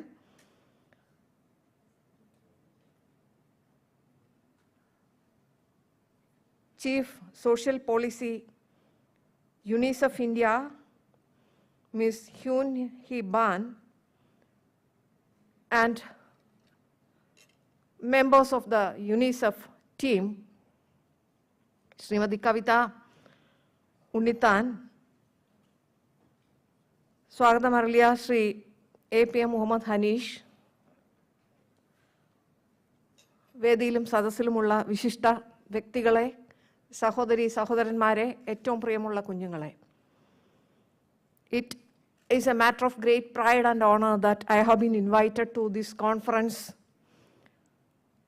the Children's Assembly on climate change. Awareness of climate change is one of the most important topics today. I remember when I went to visit a tribal colony in Attapadi, I saw a lot of Attapadi goats roaming around in a locality, and seeing them, I said, oh, a lot of goats are there, so the children here would not have any problem of malnutrition. One 8-year-old child suddenly burst into laughter and told me, oh no, the goat's milk is for God kid. So that was a lesson which that 8-year-old kid taught me instantly. Once I visited a tribal school in Nilambur, and the children were actually playing in the courtyard of the school with stones available in the courtyard. They were building beautiful bridges and houses with those little stones, which were architectural wonders. Such was the intricate designs they were giving. So that made me think that these children should be brought and shown the policy makers about what is sustainable development and how the materials available in the surroundings only shall be used. Easily available materials in the surroundings only shall be used for building. On another occasion, I was visiting Idamalakudi tribal village, and I saw the children were doing agriculture near the school, which is again a sustainable mode. To this children's parliament, some of the children from these tribal areas are invited. I am thankful to the UNICEF and especially to the speaker, because a call to the speaker early made this possible. Our children shall teach us lessons, because ours is a generation which has spoilt our environment. In fact, we should reverse Darwin's theory. നമ്മൾ മലയാളത്തിൽ പറയും കയ്യൂക്കുള്ളവൻ കാര്യക്കാരൻ. That should change. Actually, the kindest, the persons who are able to share whatever we are having in this environment with everyone else. Who is the kindest? The person who is able to share whatever they are having with everyone else on earth. Because we have only one and only one earth. I think the children, the new generation only would be able to teach us this lesson. So the policy makers shall definitely be able to define the cost of a product by adding what is the cost on environment a product is causing. Yesterday I was visiting certain handloom villages in Kannur. I have seen men and women toiling the entire day and getting just 300 rupees to make beautiful saris we wear. So one little girl who has studied in NIFT was just mentioning to me, these materials in the handloom sector which they are making, they are using acid-free dye so that the environment is less hot. So when we are buying a shirt or a sari, we are unable to get, the price tag doesn't show anywhere what is the cost this product is causing to the environment. My mother generally tells me, you should never buy a cloth which later on will not be used to mop the floor. So when such things are marked on every product, then our children will be able to understand what is sustainable development. If we are unable to, our policy makers are unable to make rules so that the cost of any product vis-a-vis environmental degradation is not there on its tag, there should not be anybody to buy it.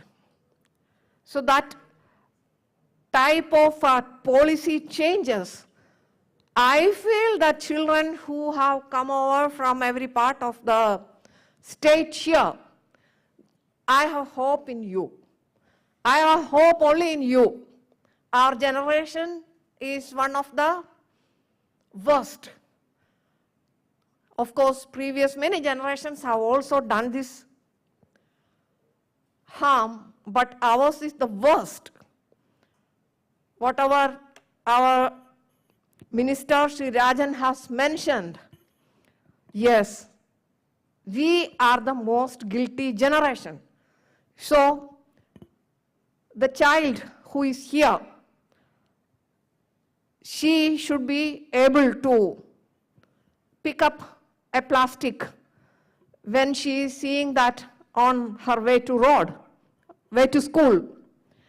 And she should be able to think twice before using any plastic material. So this culture, I'm sure, will come up once this assembly is over, and such assemblies will be happening every year. And Sri Hanish, my friend, is here. Definitely, children will make it a way of life in future. ഇവിടെ കൂടിയിരിക്കുന്ന കുട്ടികൾക്ക് എല്ലാവർക്കും ലഭിച്ചിരിക്കുന്നത് മറക്കാനാവാത്ത അനുഭവം നൽകുന്ന ഒരു വലിയ അവസരമാണ് എന്നുള്ള കാര്യത്തിൽ എനിക്ക് യാതൊരു സംശയവുമില്ല. നിങ്ങൾ കേരളത്തിന്റെ വിവിധ ഭാഗങ്ങളിൽ നിന്ന് ഇവിടെ ഈ ഒരു അസംബ്ലിയിൽ എത്തപ്പെട്ടത് നിസ്സാരമായ ഒരു കാര്യമല്ല. നാളെ നമ്മുടെ കൊച്ചു കേരളം ഉണ്ടാവണമെങ്കിൽ ലോകത്തിന് മുഴുവനും പരിസ്ഥിതിയുടെ ഒരു വലിയ സന്ദേശം നൽകുവാൻ കേരളത്തിന് സാധിക്കണം, കേരളത്തിലെ കുട്ടികൾക്ക് സാധിക്കണം. എല്ലാത്തിനും കേരളം മാതൃകയാണ്. അങ്ങനെയാണെങ്കിൽ നമ്മുടെ സ്കൂളുകളിൽ നിന്ന് ഒരു ഉത്തമ മാതൃക ഇക്കാര്യത്തിൽ ഉരുത്തിരിഞ്ഞു വരണം. നമ്മുടെ കുട്ടികളുടെ ഭാഗത്തു നിന്നും അത്തരം ഒരു ശ്രമം ഉണ്ടാവണം. അതിന് ചുക്കാൻ പിടിക്കുവാനായി നമ്മുടെ പ്രിയമുള്ള സ്പീക്കർ ശ്രീ എം പി രാജേഷും യൂണിസെഫിന്റെ ടീമും നടത്തിയിരിക്കുന്ന ഈ മഹത്തായ പ്രവർത്തനത്തിന് എല്ലാ ഭാവുകങ്ങളും ആശംസിച്ചുകൊണ്ട് ഞാൻ എൻ്റെ വാക്കുകൾ ചുരുക്കുന്നു. നന്ദി, നമസ്കാരം. വളരെ നന്ദി മാം.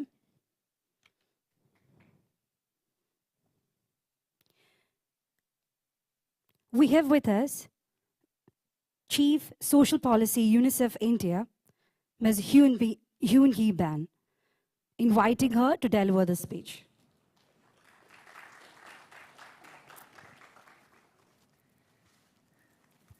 Namaskaram. Good morning.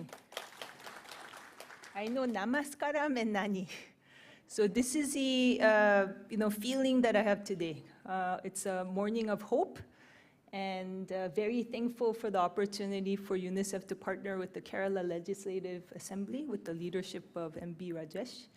How many of you are children and young people? Can I just see your hands? Yes? And it's so heartening to see 14 districts represented. So such a pleasure for me. So good morning, Honorable Governor of Kerala, Sri Arif Mohammed Khan, Honorable Chief Minister, Mr. Pinarayi Vijayanan, Mr. APM Mohammed Hanish, Principal Secretary General Education, Honorable Speaker, Kerala State Legislative Assembly, Mr. M.B. Rajesh, Honorable Minister for Revenue and Housing, Mr. K. Rajan, Honorable Minister for Education, Mr.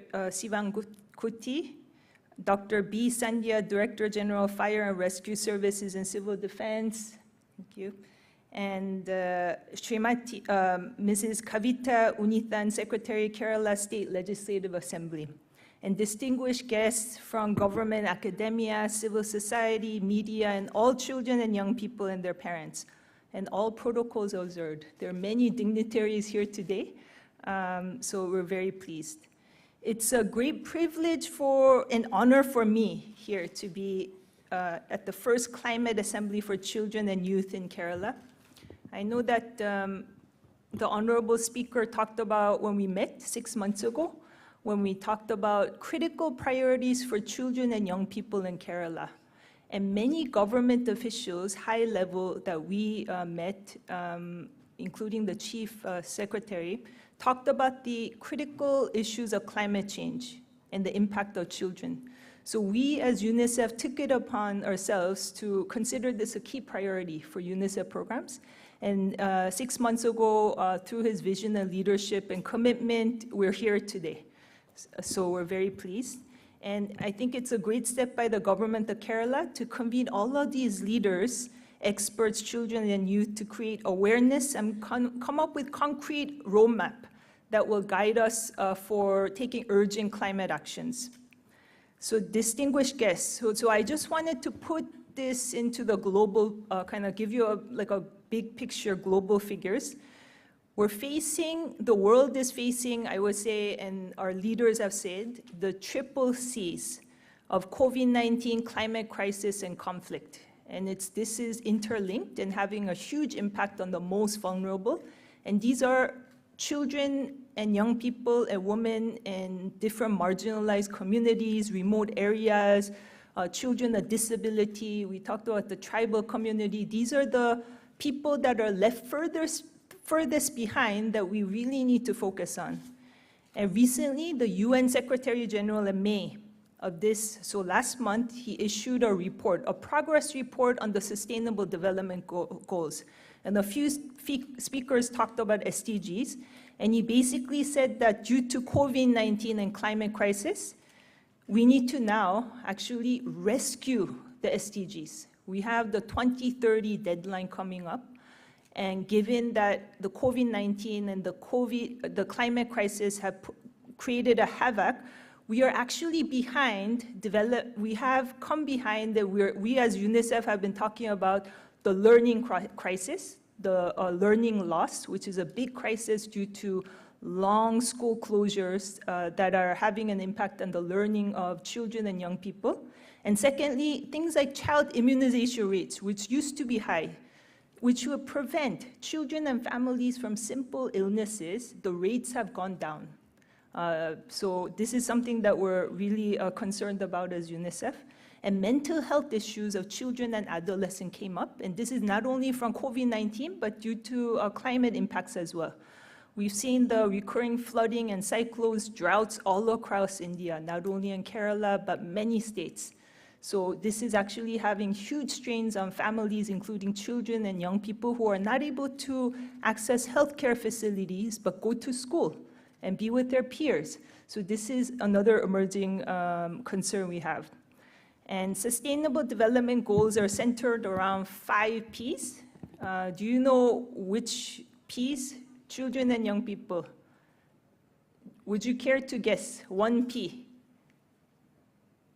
Anyone? So people is the first P. Second is planet, the theme of today. We said one Earth, planet is the second P. We have prosperity and peace and partnership. And I think it's really remarkable that we're focusing on the planet. And researchers have actually said that the current ways of our living, we actually need 1.6 planets, but we only have 1 Earth and 1 planet. That was a theme of this year's World Environmental Day.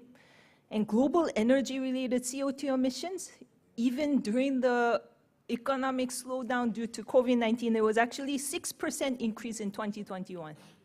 And they estimate that during this current decade, it will increase over 14%. And that's causing a huge climate catastrophe if we actually don't work with governments to take urgent action. And distinguished guests, and ladies and gentlemen, 1/3 of India's population are children. That's you.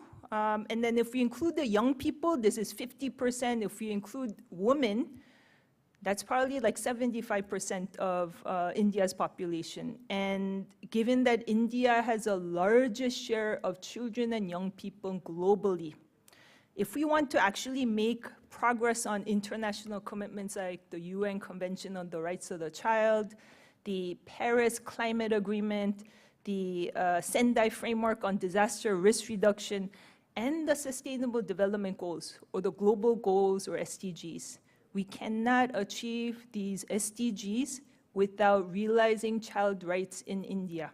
So this is the critical importance that children and young people play for the global stage. So I would say that I would like to commend this assembly, because this assembly is really in the true spirit of SDG goal number 13. And do you care to take a guess on what this stands for? SDG 13. Anyone? Yes. Excellent. So we did a lot of online quizzes, photography contests to bring aboard the children and young people today. The SDG 13 is about climate action, and they not only talk about action, but they talk about action, urgent action to combat climate change and its impact. And we as UNICEF say climate crisis is a child rights crisis.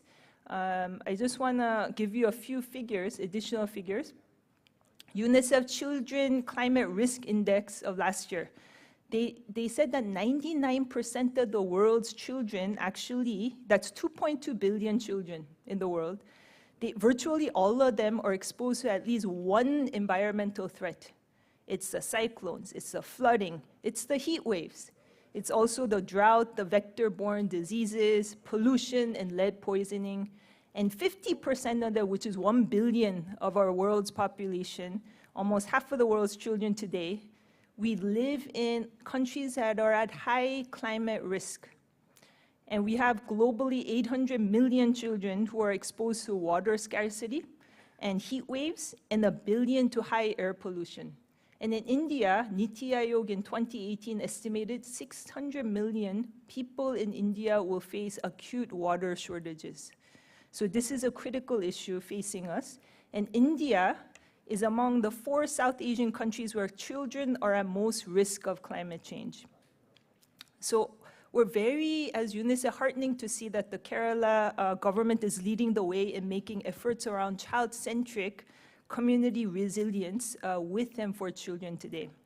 And we thank the Honorable Chief Minister, Honorable Governor, and the Honorable Speaker for the strong leadership and vision to take this huge step forward for the benefit of the state of Kerala and its people. And I do go back to taking innovative models across from Kerala to other states, but outside of India, where UNICEF operates in over 190 countries and territories. So we have an opportunity to also share this innovative model of engagement with children and young people, with lawmakers, with high-level government officials, civil society, academia, those people who can really make those policies and programs to effect. So we are keen to also take that forward outside of India. So I'm really happy to see, I mean, in the program, if you've seen, we have ministries and departments represented by education, health, climate, local self-government, because a lot of the climate action will have to be localized and at the community level. We have WCD, KSDMA, and institutions like the Youth Leadership Academy and KILA that will be sharing their insights, as well as the fire and emergency services. So we have a lot of great opportunities throughout the day to learn from from you and your ideas. I just want to say why it's important to engage young people in the climate negotiations and dialogue. In the UN Convention on the Rights of the Child, they actually state that those signed up, children have a right to be listened to when the decisions are being taken that concern them. And we listened to the speakers before. You actually inherited what the adults have done, right? So you really need to take an active role in also providing solutions and giving your thoughts today. And the Constitution of India also guarantees fundamental rights to all children, and it also mandates that governments make special laws and schemes for children. So I think that we have a lot of great examples from Kerala around this effect. And parents play an important role, so I also want to especially acknowledge the parents who took time out today to be with us today. And we hope that today's interactive session sparks innovative, solution-oriented ideas and suggestions. And when you come forward with ideas through the technical session, I just want to frame the 3 A's. As UNICEF, 3 A's, raising awareness. Second, taking action, yeah? And setting up accountability mechanisms for tracking progress. So if you can maybe frame your ideas around 3 to ensure that your ideas actually are regularly tracked and we monitor them through different forums and dialogues going forward. And in some of the deliberations, you may want to consider, 1, increasing investments in climate adaptation and resilience.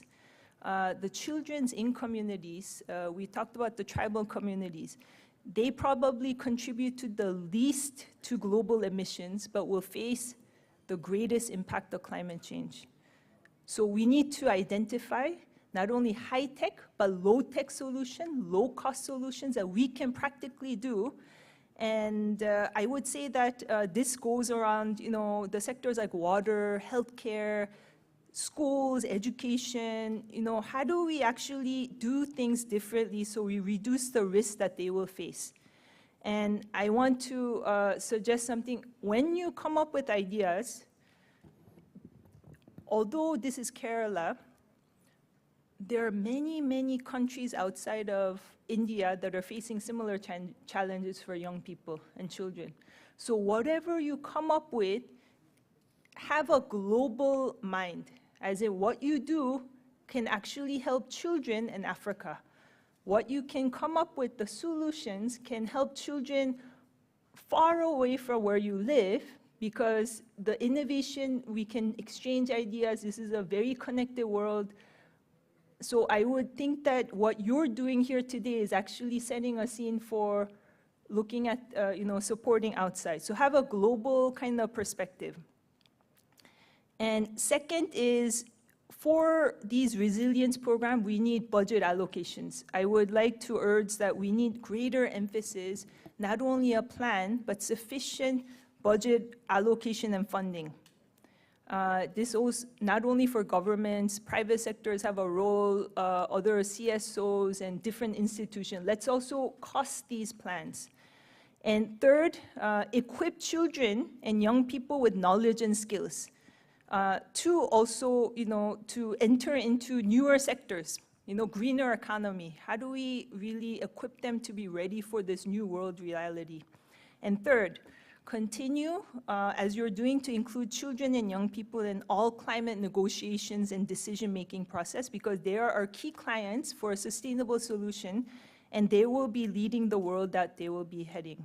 So climate change and COVID-19, once again, is a crisis for children, and the time to act is now. I would like to encourage that we work together to commit. We can do for, let's try to commit all we can do for a greener and cleaner future for every child. And thank you once again, Honorable Speaker, Mr. M.B. Rajesh, and the Kerala Legislative Assembly, KLAM, for hosting this innovative assembly. And I want to thank also my UNICEF team who have been working here, all of them, for all of their fantastic support. Thank you.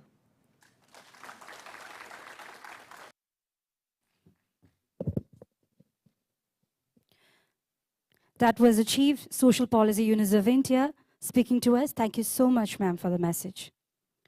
നന്ദി പ്രകാശിപ്പിക്കുന്നതിനായി Shrimati Kavitha Unnithan, secretary in charge Kerala നിയമസഭ, അദ്ദേഹത്തെ വേദിയിലേക്ക് ക്ഷണിക്കുന്നു.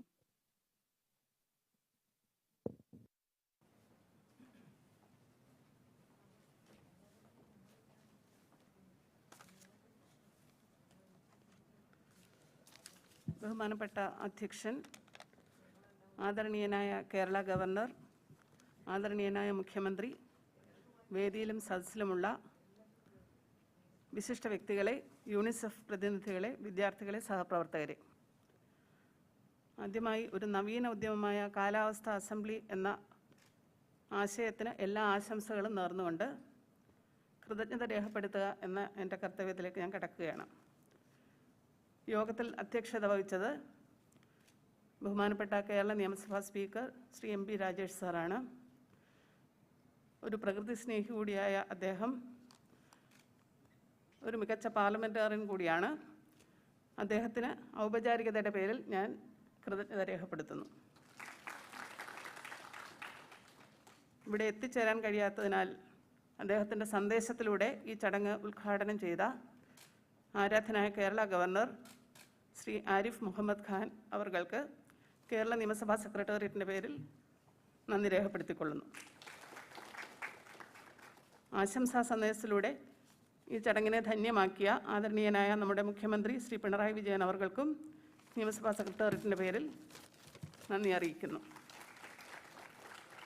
തൻ്റെ ഔദ്യോഗിക തിരക്കുകൾക്കിടയിലും ഈ ചടങ്ങിൽ പങ്കെടുത്ത് വിലയേറിയ സന്ദേശം നൽകിയ ബഹുമാനപ്പെട്ട റവന്യൂ ഭവന നിർമ്മാണ വകുപ്പ് മന്ത്രി ശ്രീ കെ രാജൻ സാറിന് പ്രത്യേകം നന്ദി പ്രകാശിപ്പിക്കുന്നു.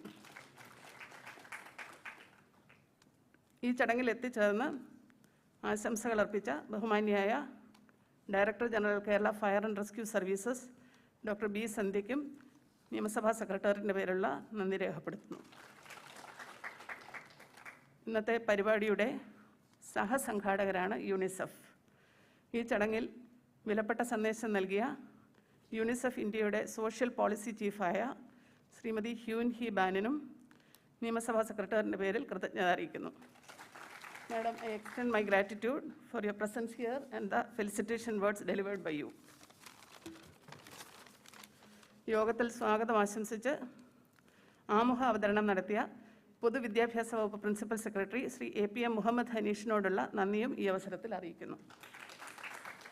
ഈ കാലാവസ്ഥാ വ്യതിയാന അസംബ്ലിയിൽ പങ്കെടുക്കാൻ എത്തിച്ചേർന്ന എല്ലാ വിദ്യാർത്ഥി യുവ പ്രതിനിധികൾക്കും, ഗവൺമെൻറ് സെക്രട്ടറിമാർക്കും, വിവിധ വകുപ്പുകളിലെ ഉദ്യോഗസ്ഥർക്കും, യൂണിസെഫ് ഉദ്യോഗസ്ഥർക്കും, മാധ്യമപ്രവർത്തകർക്കും, നിയമസഭാ സെക്രട്ടേറിയറ്റിലെ എൻ്റെ സഹപ്രവർത്തകർക്കും ഹൃദയത്തിൻ്റെ ഭാഷയിൽ നന്ദി അറിയിച്ചുകൊള്ളുന്നു. നന്ദി, നമസ്കാരം. Thank you ma'am. കുട്ടികളുടെയും യുവജനങ്ങളുടെയും കാലാവസ്ഥ അസംബ്ലി ഉദ്ഘാടന ചടങ്ങ് ഇവിടെ പൂർണ്ണമാകുകയാണ്. ഇപ്പോൾ നമ്മളൊരു ചെറിയ ടീ ബ്രേക്കിനായി പിരിയുകയാണ്. ടീ ആൻഡ് സ്നാക്സ് സ്റ്റേജിൻ്റെ വലതുവശത്തായി ഒരുക്കിയിരിക്കുകയാണ്. അപ്പോൾ ഒരു കാര്യം കൂടെ പ്രത്യേകം ശ്രദ്ധിക്കേണ്ടതായിട്ടുണ്ട്. നമ്മൾ 11:15 ഈ ഒരു ചടങ്ങ് തീർക്കേണ്ടതായിരുന്നു. അതുകൊണ്ട് തന്നെ എത്രയും പെട്ടെന്ന് 10 മിനിറ്റ് മാത്രം സമയം എടുത്തുകൊണ്ട് ടീ ആൻഡ് സ്നാക്സ് നിങ്ങൾ കഴിഞ്ഞ് ഉടനെ തന്നെ ഈ സദസ്സിലേക്ക് തന്നെ മടങ്ങി വരണം എന്ന് പ്രത്യേകം ഓർമ്മിപ്പിക്കുന്നു. 10 മിനിറ്റ് സമയം മാത്രമേ അതിനെടുക്കാവൂ എന്ന് പ്രത്യേകം ഓർമ്മിപ്പിക്കട്ടെ. ഫസ്റ്റ് ടെക്നിക്കൽ സെഷനാണ് ബ്രേക്ക് കഴിഞ്ഞ് നമ്മളിവിടെ നടത്തുവാൻ പോകുന്നത്.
We are starting off with the first technical session, Science of Climate Change.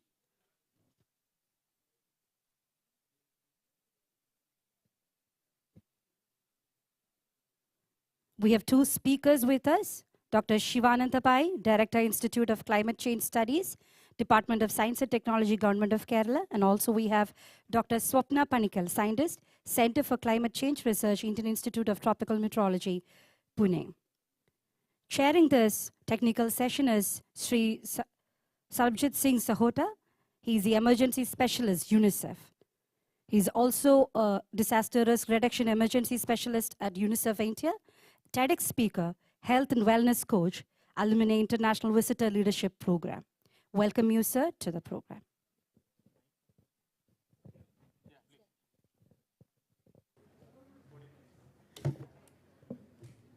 Morning, children. Morning, youth of Kerala. I'm talking to that generation which Madam Sandhya referred as the generation of hope. To deal with any complex situation, an intractable problem like climate change, you require three things, minimum. You may like to note down, yeah? No issues.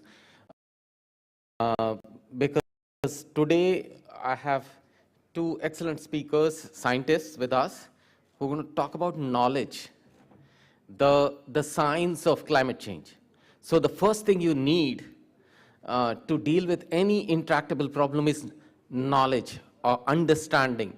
Now, knowledge will be converted into understanding by you, not with the help of scientists. Scientists can only give you knowledge. So the first thing is knowledge and understanding. Second, today morning I think every speaker spoke about it, and that is attitude. Knowledge, then attitude, right attitude towards a range of things, because climate change is not one thing. A range of things. It might be your health issue, it might be your agricultural productivity, it might be safety of your settlements. So it can have a range of things. So you got to have right attitude of inclusion, openness in your thinking, not like this, running in only one direction. No. Henceforth, all of you, particularly youth and children, your ability to work with others will define your success. Okay? So always look beyond your own sort of domain. For example, Dr. Gopakrishnan is sitting here in the front row. I was just discussing with him what terrible problem we faced, the COVID crisis. And we still haven't learned all those necessary lessons to practice public health. So knowledge, attitude, and the third is skills, the right skills. So you got to have knowledge, attitude, and skills. So today we have two eminent scientists with us to share with us the knowledge piece. So I'm going to invite Professor Pai, Dr. Pai. He is from the Institute, Director of the Institute of Climate Change from Kottayam.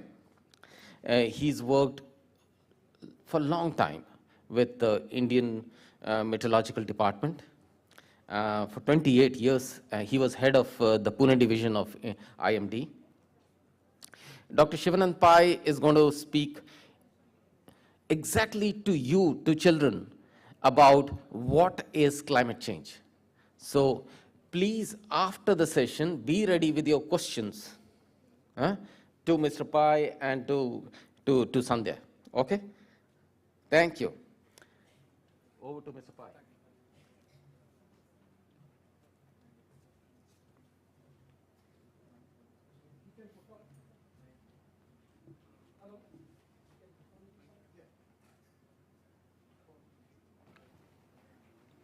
Hello. Yeah. Good morning to all of you. Yeah. Actually, I will be speaking because we have got a very short time for this lecture, around 15 to 20 minutes. So I don't want to waste much time. I'll be straight away going to this topic. So I'll be speaking on a very fundamental thing, climate change, how it happens and how it affects you. കാലാവസ്ഥ വ്യതിയാനം ഇത് എങ്ങനെ സംഭവിക്കുന്നു, അത് നമ്മെ എങ്ങനെ ബാധിക്കുന്നു. So my aim will be actually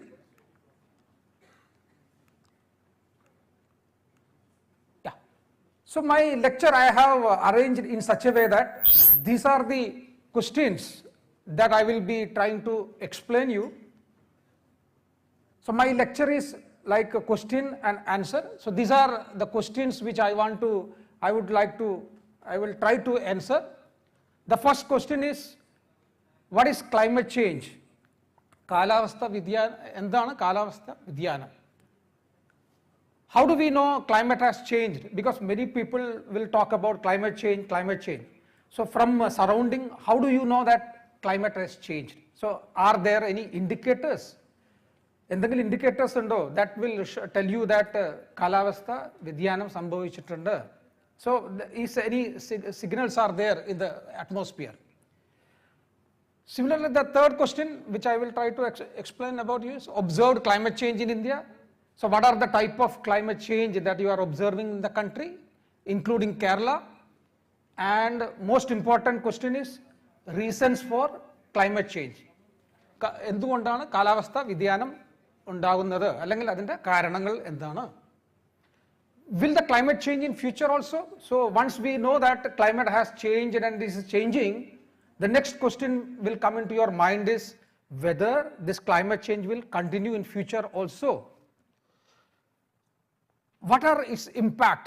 So we know that climate change is there, it is happening, and we will also show that that is going to happen in the future also.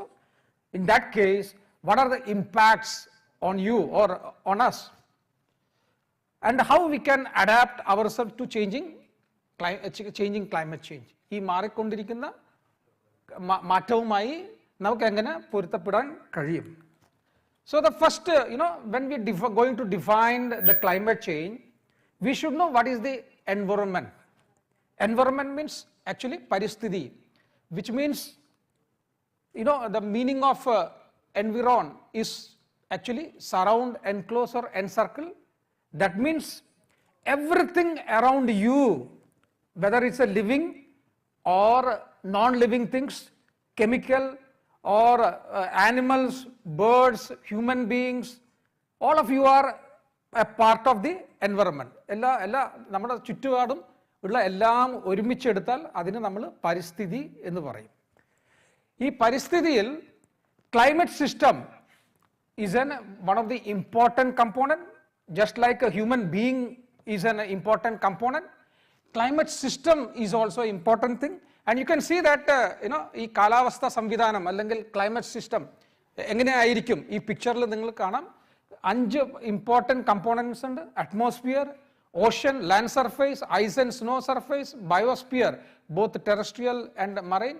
So it's a very complicated system, climate system. നമ്മുടെ ചുറ്റുപാടും ഈ എല്ലാം കൂടി ഒരുമിച്ചെടുത്താൽ അതിന് നമുക്ക് climate system എന്ന് പറയാം.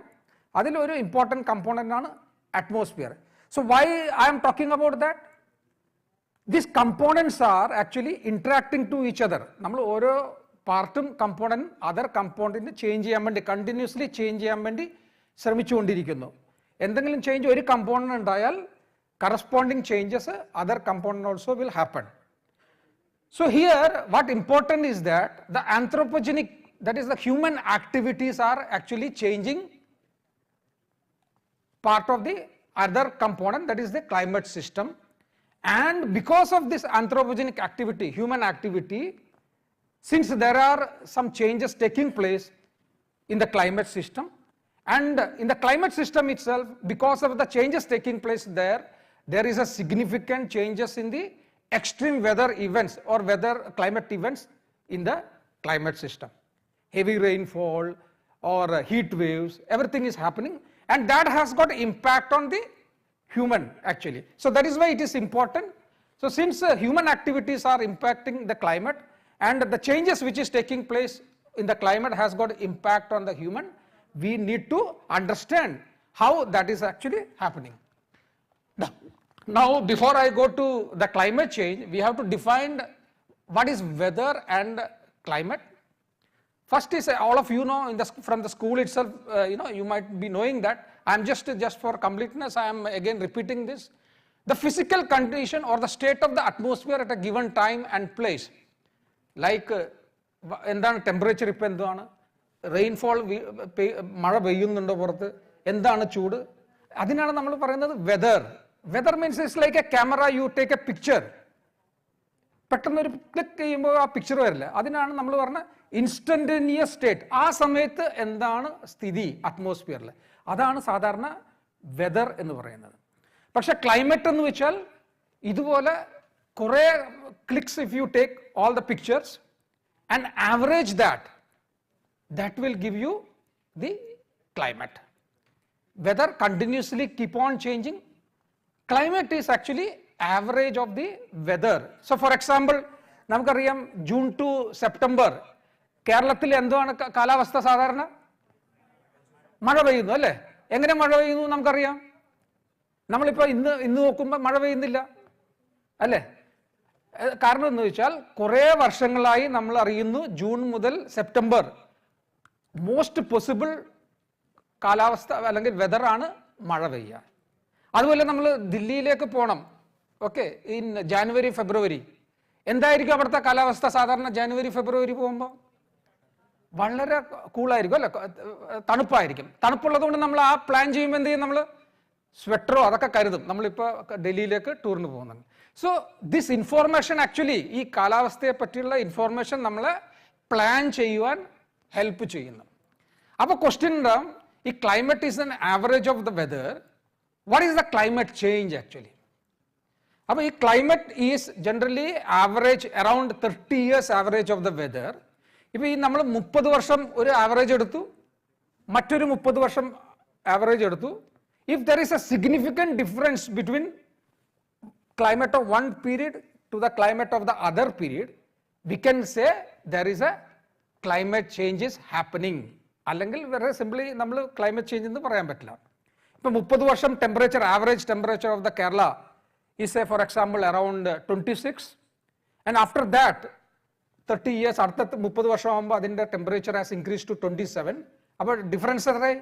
Almost 1 degree difference. 30 മുതൽ ഈ 30 വർഷം ആവറേജും അടുത്ത 30 വർഷം. അങ്ങനെയാണെങ്കിൽ നമുക്ക് ക്ലൈമറ്റ് ചേഞ്ച് എന്ന് പറയാം. Okay, so this are all very simple definition. I'm not going very complicated climate change definition. Now ഈ temperature, see one of the best manifesto of the climate changes in the temperature series. So ഇത് നിങ്ങൾക്ക് നോക്കാം, ലെഫ്റ്റിൽ I have shown you time series. The red line actually showing very sharp increasing, and these are the actual observation taken with the thermometer, actual observation in the taken by instrumental observation, that is showing increasing. And the blue curve actually shows they are not direct, but what we call actually proxy from the eye score or tree rings, etc. We actually derive some values. So you can see that in most of the around around 2000 years, there has not been much change in the temperature, though there was few years decadal variation was there. There was not that much sharp increase. നിങ്ങൾക്ക് നോക്കാം, ഈ ഇടയ്ക്ക് നോക്കുമ്പോൾ ഈ red line, there is a sharp increase is there. So that is called global warming. Global warming means globe is warming. So there is a sharp increase in the temperature in recent years of the globe. That is what we call global temperature. Rightly കാണിക്കുന്നത് land surface.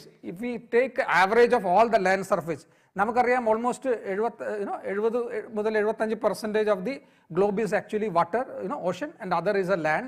If you take land average, there is a you have got much sharper increase in the temperature, whereas in the ocean relatively less increase, but both are, ocean temperature as well as land temperatures are increasing. You know why that is happening? Because the specific heat capacity, we know that water has got a higher specific heat capacity. That is why the temperature increase is much less. However, ocean absorbs, ocean actually contains almost 90% of the heat actually. Excess heat is preserved within the ocean, but at the same time, the temperature, the increase in the temperature of the land is much higher than the ocean.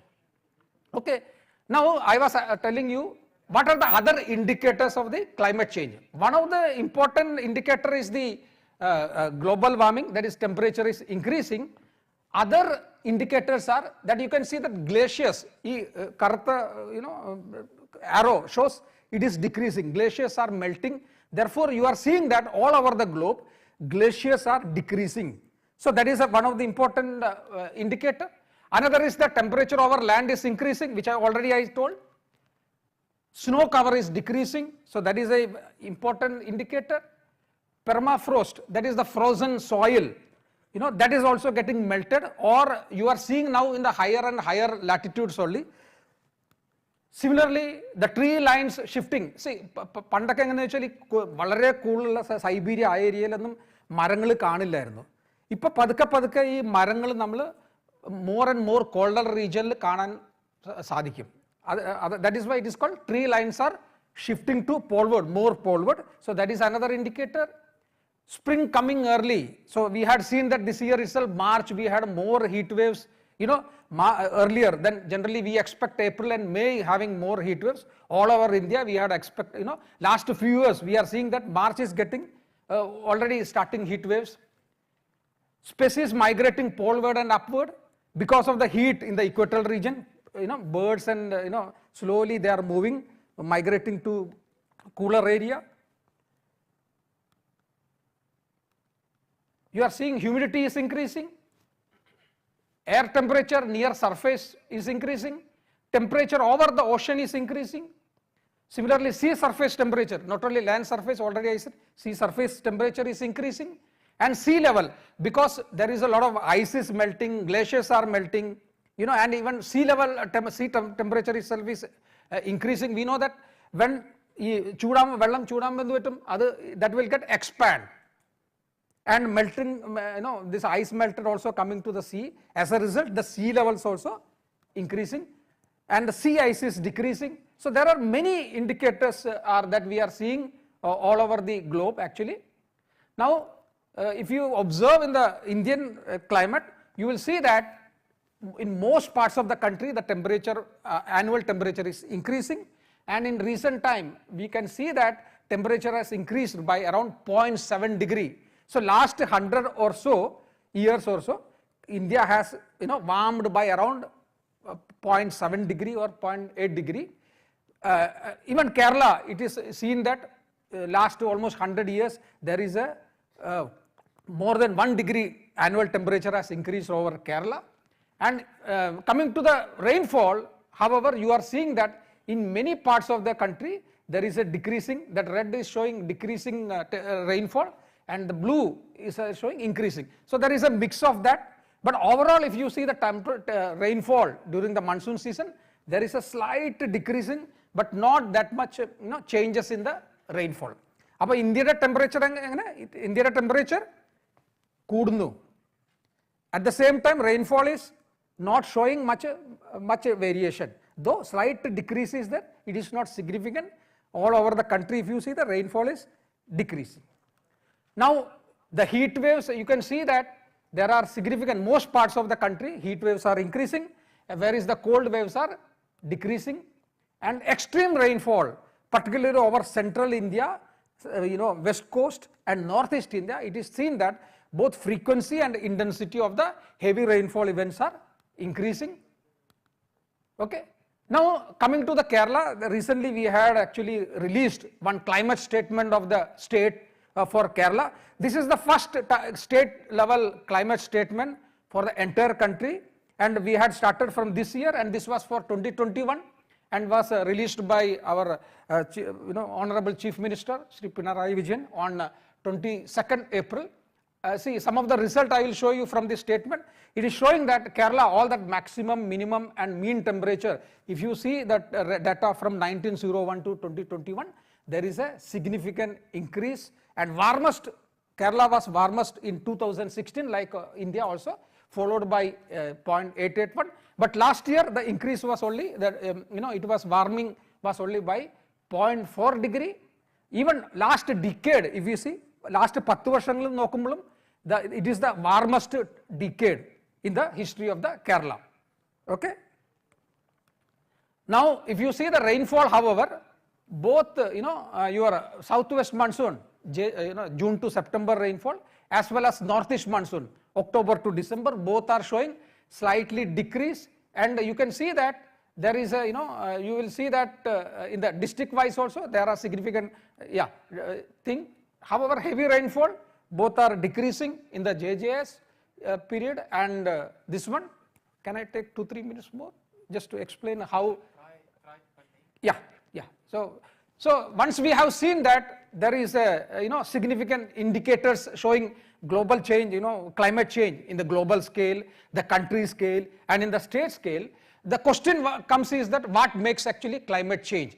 There are various factors, changes in the external forces like solar radiation, volcanic eruptions. They are all natural, but external forcing from the anthropogenic, because of the human activities, a lot of greenhouse gases are being emitted, which all of you are hearing several times. But at the same time, there is also, because of the interaction within the components within the climate system, internal variability also causing climate change.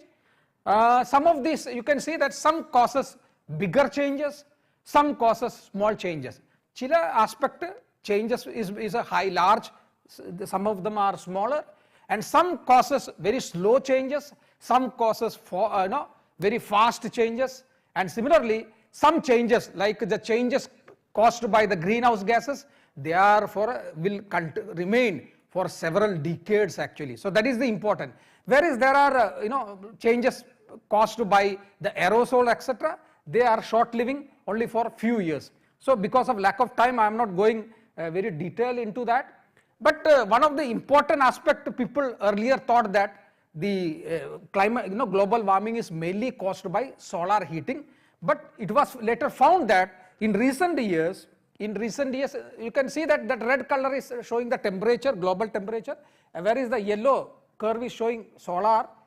After some 1960s, you can see that whereas the solar, energy is decreasing, radiance, temperature is increasing, which means that the changes in the solar irradiance is not the cause of the recent temperature increase. It has to be something else actually, and it was found that most of the people said, it is because of most of the scientific work, it was shown that mainly it is because of the anthropogenic activity, and because of which carbon dioxide, greenhouse gases like carbon dioxide, methane and nitrous oxide, they are being emitted and they are actually causing. I have just shown you sources of greenhouse gases. This PPT will be available to you, and you can later see what are the reason why they are causing your carbon dioxide are created. But the important point is that in recent years all these greenhouse gases are increasing. Then the question will come to your mind is how these greenhouse gases are actually causing global warming, temperature, how they are working. Actually you can see that if you assume there was no atmosphere to our earth actually, then our temperature would have been almost minus 18 degree. Minus 18 means that in many of the higher latitude temperature will be minus 50 ഒക്കെ ആയിരിക്കും. നമ്മുടെ even ഇന്ത്യയിലും Delhi and all temperature would have been very small, and it would have been difficult life for many places, and therefore when you include the atmosphere, greenhouse gases, because of the greenhouse gases, the temperature found to be plus 15. That means there is a 33 degree changes because of the atmosphere, and this is called greenhouse gas, greenhouse effect. That is actually main reason for the global warming. In the atmosphere, the concentration of the greenhouse gas is like നമ്മുടെ ഈ പുതപ്പൊക്കെ ഇല്ലേ, പുതപ്പ് നമ്മളിപ്പോൾ if you use cotton പുതപ്പും, അല്ലെങ്കിൽ if you for colder time we use different type of more warmer thing, like that if the concentration of the woolen if you use, there will be more warming there. Similarly, if there are more carbon dioxide or greenhouse there in the atmosphere, the temperature trapping will be more and heating will be more. Okay, anyway, I think that this much, within the lack of time, I could explain this much, and if there is more time, we will see explain further. Thank you.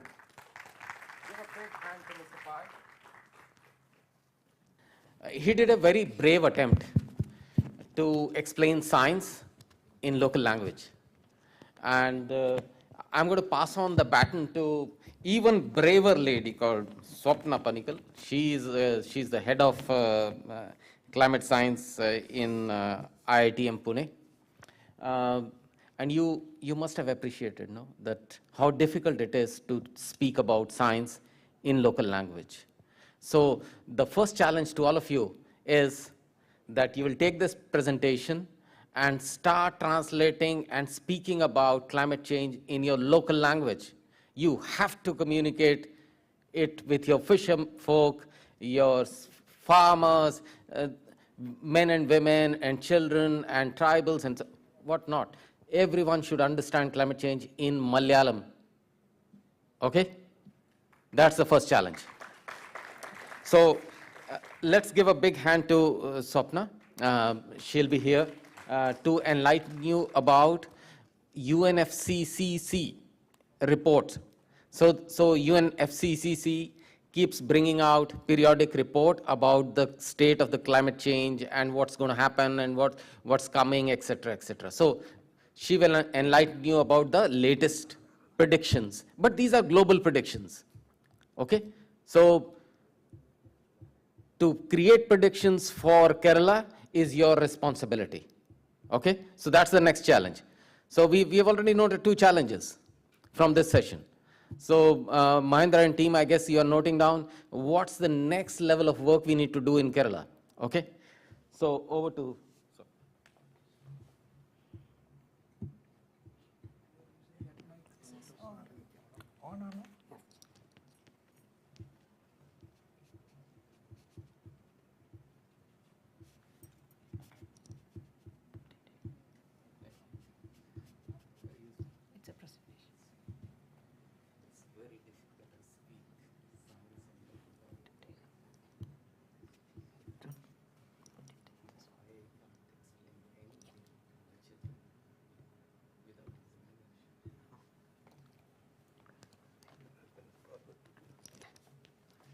എല്ലാവർക്കും എൻ്റെ നമസ്കാരം.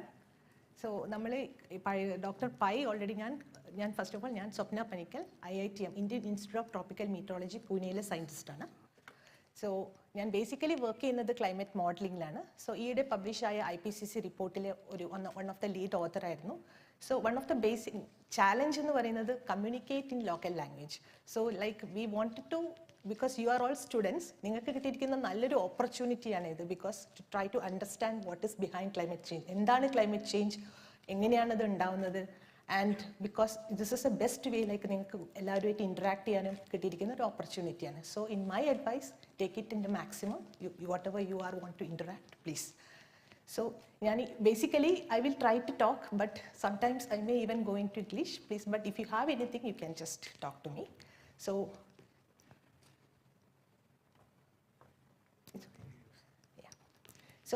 ഞാൻ already പറഞ്ഞു IPCC, അതായത് intergovernmental panel on climate change, അതിൻ്റെ 2021 first report വന്നു. So basically നമുക്ക് നോക്കാം, ഇറ്റ് ഇസ് എ ഗ്ലോബൽ റിപ്പോർട്ടാണ്, ബട്ട് അതിൻ്റെതായ റീജിയണൽ ഇംപ്ലിക്കേഷൻസ് ഉണ്ട്. So what is the report talking about, അതായത് എന്തുകൊണ്ട് ക്ലൈമറ്റ് ചേഞ്ച് ഉണ്ടാകുന്നു, why it is getting our climate is getting change, or ഭാവിയിൽ ഫ്യൂച്ചറിൽ നമുക്ക് എന്തൊക്കെ എക്സ്പെക്ട് ചെയ്യാം, and how, because climate is going to change. എന്തായാലും climate is going to change is going to happen. So നമ്മൾക്ക് എന്ത് ചെയ്യാൻ പറ്റും as students, because you are the coming generation. So what you can do to at least like how we can make out the possibilities, like നമുക്ക് എങ്ങനെ ഇതിൻ്റെ impacts at least കുറയ്ക്കാൻ പറ്റും, how and the effects on the life can be reduced, or what actions, എന്ത് action ആണ് നമുക്ക് എടുക്കേണ്ടത്, so that we can try to reduce these changes. So അതിനെക്കുറിച്ചൊക്കെ ബ്രീഫായിട്ട് നമുക്കൊന്ന് നോക്കാം. ഈ പ്രസൻറ്റേഷൻസ് ഓൾറെഡി ഇവിടെ ഉണ്ടാവും. സോ നിങ്ങൾക്ക് എന്ത് ഡൗട്ട് ഉണ്ടെങ്കിലും you can go back or also contact us. So ഞാൻ ഓൾറെഡി പറഞ്ഞു IPCC, അതായത് intergovernmental panel on climate change. So ഇത് ഐക്യരാഷ്ട്രസഭയ്ക്ക് വേണ്ടി.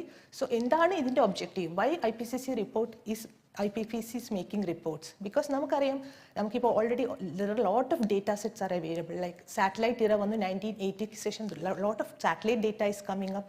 അതുപോലെ തന്നെ നമ്മളുടെ basic understanding on climate change നമ്മൾക്ക് ക്ലൈമറ്റ് ചേഞ്ചിനെ കുറിച്ചുള്ള അറിവും അതിനനുസരിച്ച് തന്നെ കൂടുന്നുണ്ട്. So there is a need like we have to have a regular assessment. So why the climate is changing, എന്തുകൊണ്ടാണ് ക്ലൈമറ്റ് ചേഞ്ച് ചെയ്യുന്നത്?